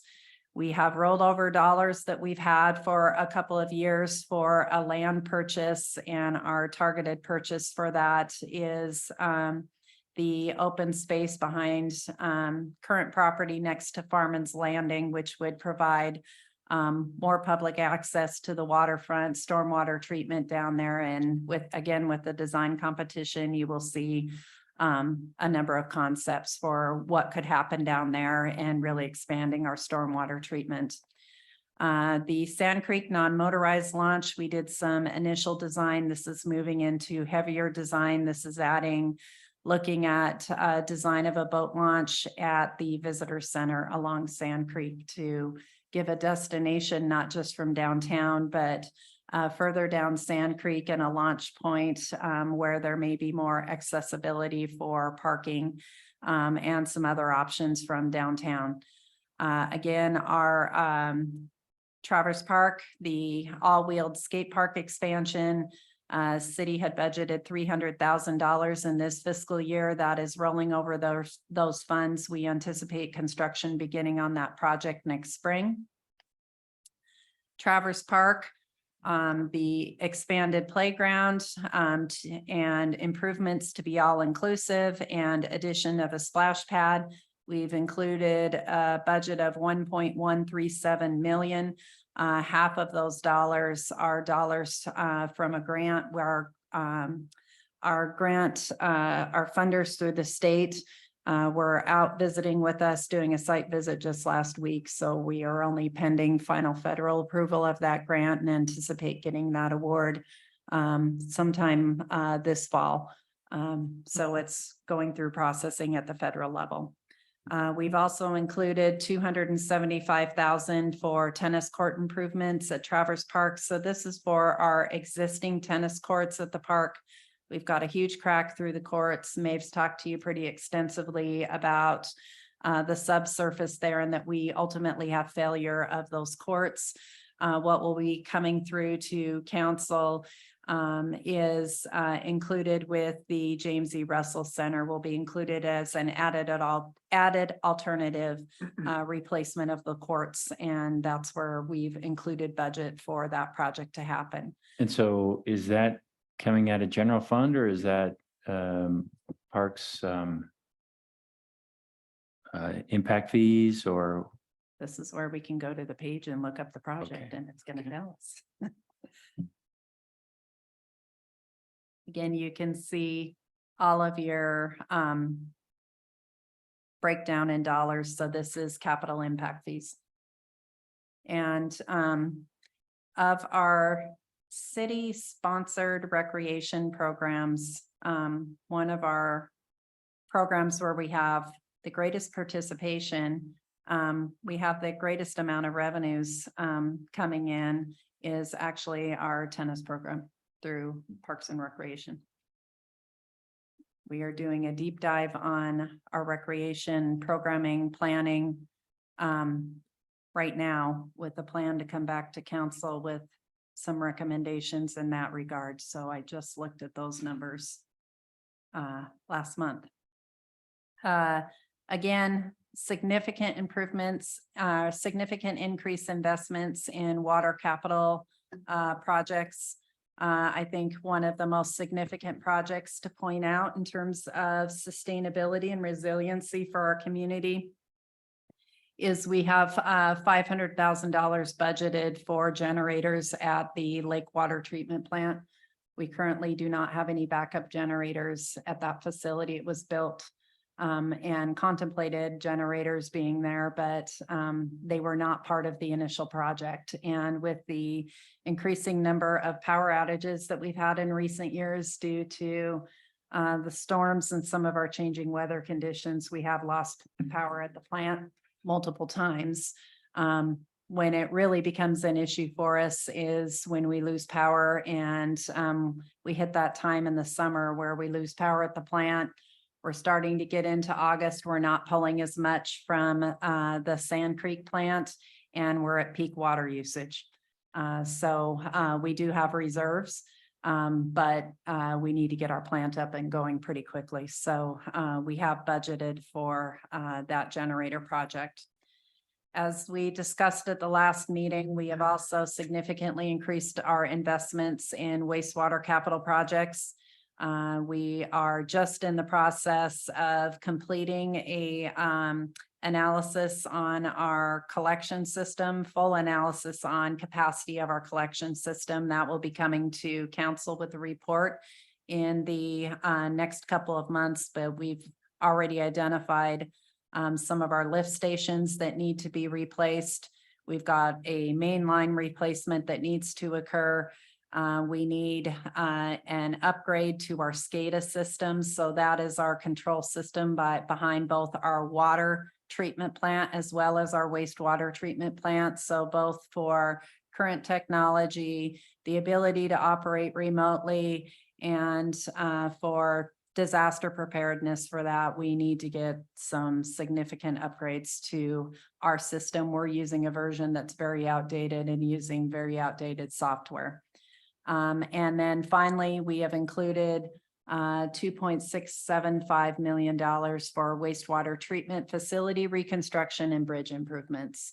And Greg will be coming to you in the near future with a plan. And to clarify again with this, this is moving us towards reconstruction of the wastewater treatment plant in fiscal year 2024. It will not be a whole design build one-time replacement. This is going to be a phased replacement of the entire plant at the current location. So what you're seeing included here with bridge improvements, we are replacing elements of the wastewater treatment plant one at a time as we go. So we're keeping the plant operating, but you're seeing bridge improvements occurring here. We're going to get into a deeper dive in what this phasing and construction looks like in fiscal year 24. When will that be? As far as a report from Greg, when are we going to see that? On collection system and kind of an early discussion on this, you will be seeing that sometime this fall. Okay. Yeah. Thank you. We've also been in conversations as late as last week with Kootenai Ponderay Sewer District, who received funding from the state for significant improvements that are needed for them to stay in compliance with their permit requirements. And again, we talked about this at the last council meeting, but to reemphasize again, one of our greatest challenges for us in Sandpoint in securing grant dollars, securing some of the federal and state loan dollars that are out and available is we don't have violations that make us a bad actor and get us higher up on the priority list. Regionalization definitely helps us. So there are some opportunities potentially with Kootenai Ponderay Sewer District. They had contemplated in their master plan the connection into Sandpoint. So working through what that looks like, where that is. And we're in a really good position from the Sandpoint end to have that conversation with the analysis of our collection system being completed here in the next 4 to 6 weeks. That tells us where there are opportunities to even connect into our system and where we've got issues with our own collection system where we're going to need to do upgrades. And then finally, we've included budget for vehicle and equipment replacement. But our intention next year is to really get a deep dive into our fleet and get an assessment done and identify and prioritize what needs to be replaced most and how best to do that. Are we purchasing? Are we leasing? What really is a feasible plan for us going forward with some of our fleet and equipment? With budget that council had approved this year and set aside, we have made some significant equipment and vehicle investments across the whole city, which enable us to provide better service to citizens. We've purchased, after a long delay, replacement vehicles, many of them used in police and some new. And those have just come in finally over the last 6 months or so. We had been on back order for replacement police vehicles for approximately 2 years. So, we lost one of our vehicles due to an accident. We had somebody fleeing on a call, hit one of our officers head on. You'll recall we retired Bindi at the last meeting, and we also lost far out of that as well. So we've made some significant investments this year. We purchased a new sander.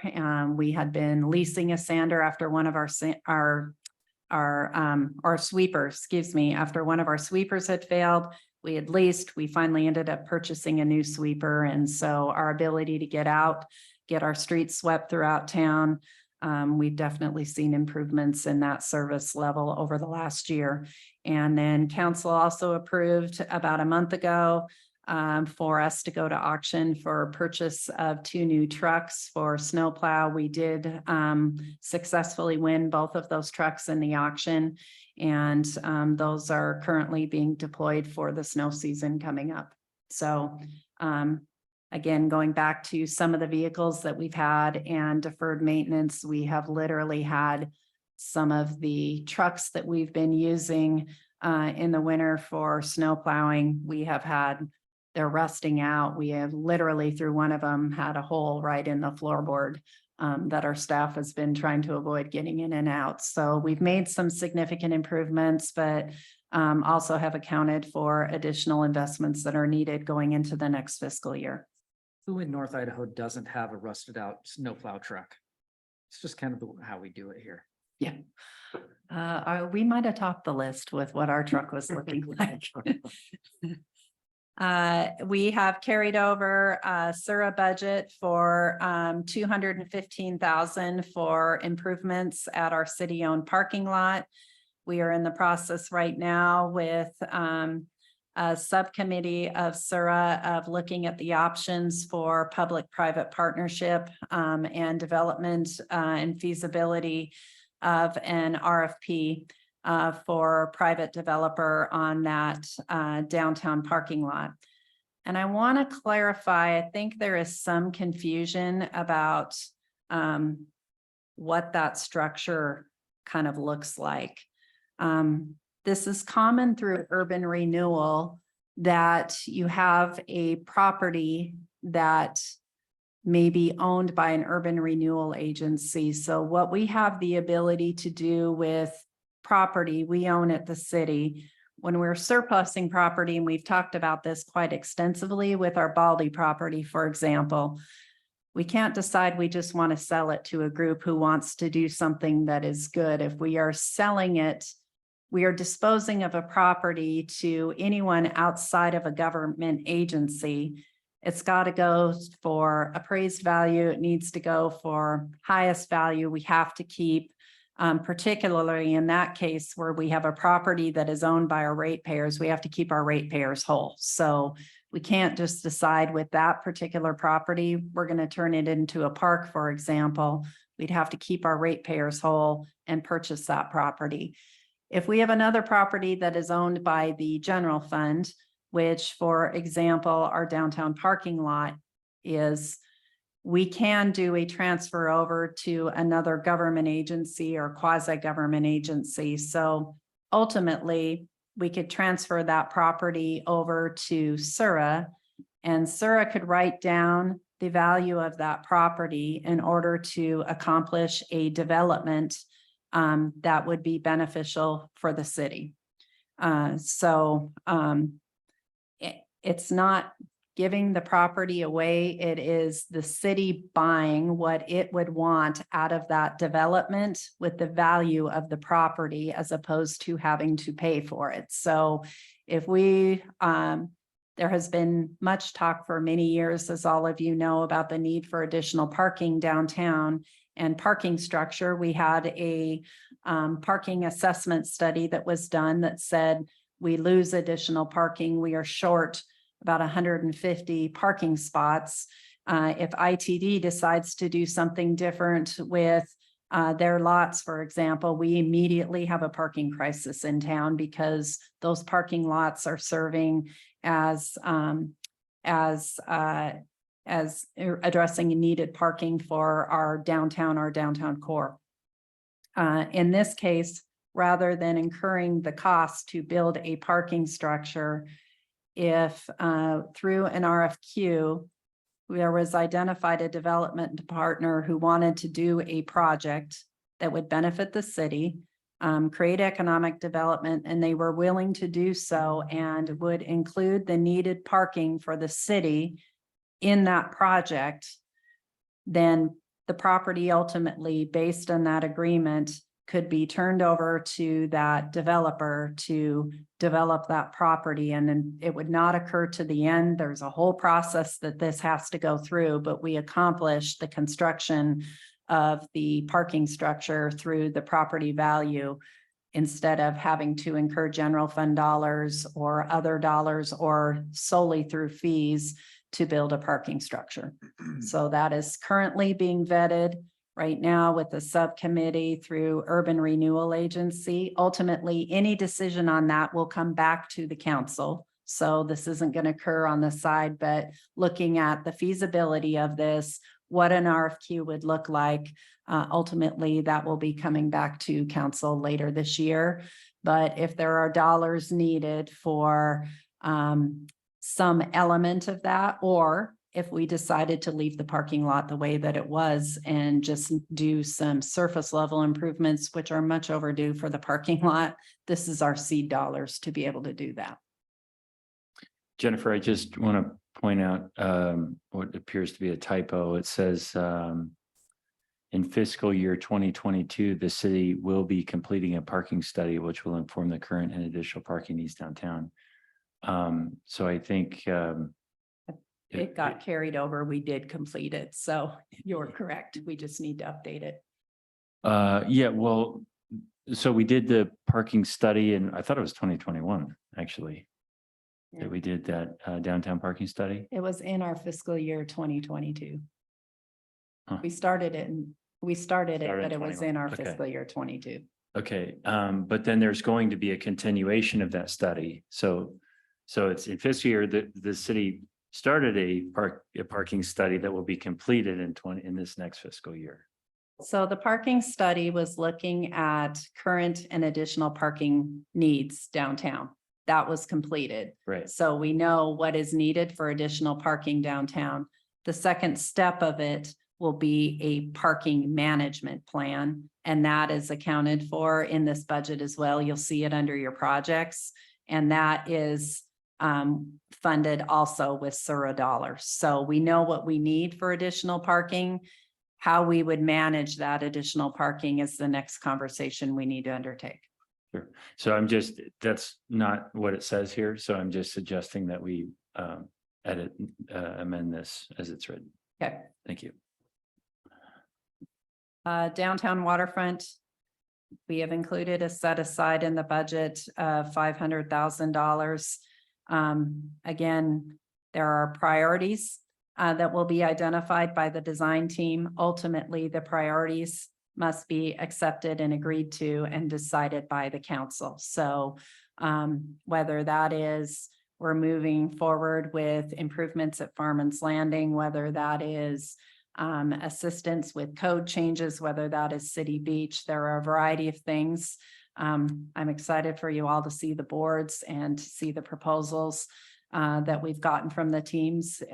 There's a lot of complex issues in there, and they've already taken a first stab in phase 2 of identifying some priorities for us, but ultimately it will be a council decision. So we've left you a budget so that you aren't moving forward with a design. We don't keep talking about Farman's Landing and you don't have any dollars for it. So this is your dollars that ultimately council will have to approve how we're going to allocate those based on priorities. Fiber backbone, we have been pursuing a grant opportunity to extend our fiber backbone in downtown. We also need to relocate our fiber infrastructure out of the city parking lot. And finally, under our projects, we have included $180,000 for continued upgrade for police vehicles and communications. So you can find a summary of all of these requests, the funding sources for each of them, the funding sources as a whole under your capital projects. And we are willing to entertain any questions that you may have. We did include in your packet the draft L2. We haven't typically talked about that in our budget discussion. And if you'd like us to pull that up and Sarah to go through that, we'd be happy to do that. Or we can answer any additional questions council members might have. Council, any questions? That was a great presentation. Thank you. Apparently it was thorough enough. No one has any questions or it's getting late. It's one of those We have met with, so the public knows, we've met with all of the council members individually to answer questions as well. And I would direct you back to, again, to I think it's in our introduction section, strategic plan. I know we're late, so you, and you're all familiar with it, so I don't want to go through it. Just to go through it, but we have our strategic plan in there. And again, we have identified initiatives under all of our pillars in the strategic plan. And I believe you will see progress on all of these reflected in next year's budget. You will see progress made in last year's budget, including tonight, we talked about the study on the truck routes. And I'm not sure which one of these that is in, but it is in one of these pillars as a project. So the questions about that and Holly's approach to that is in line with what we have in our strategic plan. Great, thank you. And yeah, appreciate everyone's hard work on this. And I'm sure many of you are aware, and certainly everyone in this room, but the budget process is at least probably a 5-month process. And really these conversations are happening all year long. But certainly staff has been working on this and addressing questions and concerns with council for months now. So here we are nearing the conclusion, and thank you for that presentation. So with that, is there anyone from the public that would like to comment on the budget? And I will mention that there will be a public hearing. Actually, I'm sorry.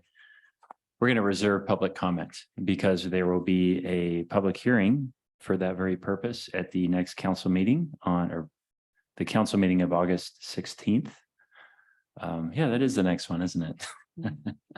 It is getting late, isn't it? So anyway, so we will hear public comment at that time. And with that. Mr. Mayor? Yeah. My apologies for the interruption. And I know it's late, but if we could revisit an item earlier on the agenda, please, just to make a confirmation before we adjourn. Okay. On the agenda, item 6E was actually broken up into 2 items, 6E1 and 6E2. Oh, thank you. Which were the action items. There was one motion suggested and made to approve, I believe the motion was to approve the urban area transportation plan agreements. Yeah. Just for clarification, if council can just clarify and agree that that was for the approval of both of those agreements, which was the addendum to the state local agreement for the transportation plan, and then the supplemental agreement with ACOM Technical Services. Is moved. Is council in agreement that is what they agreed to? Yes. Everyone's saying yes. Yes. Okay, Excellent. we have yeses across the board. Okay, thank you for that clarification. Really appreciate it. All right, and with that, this meeting is adjourned. Thank you, everyone, for your participation.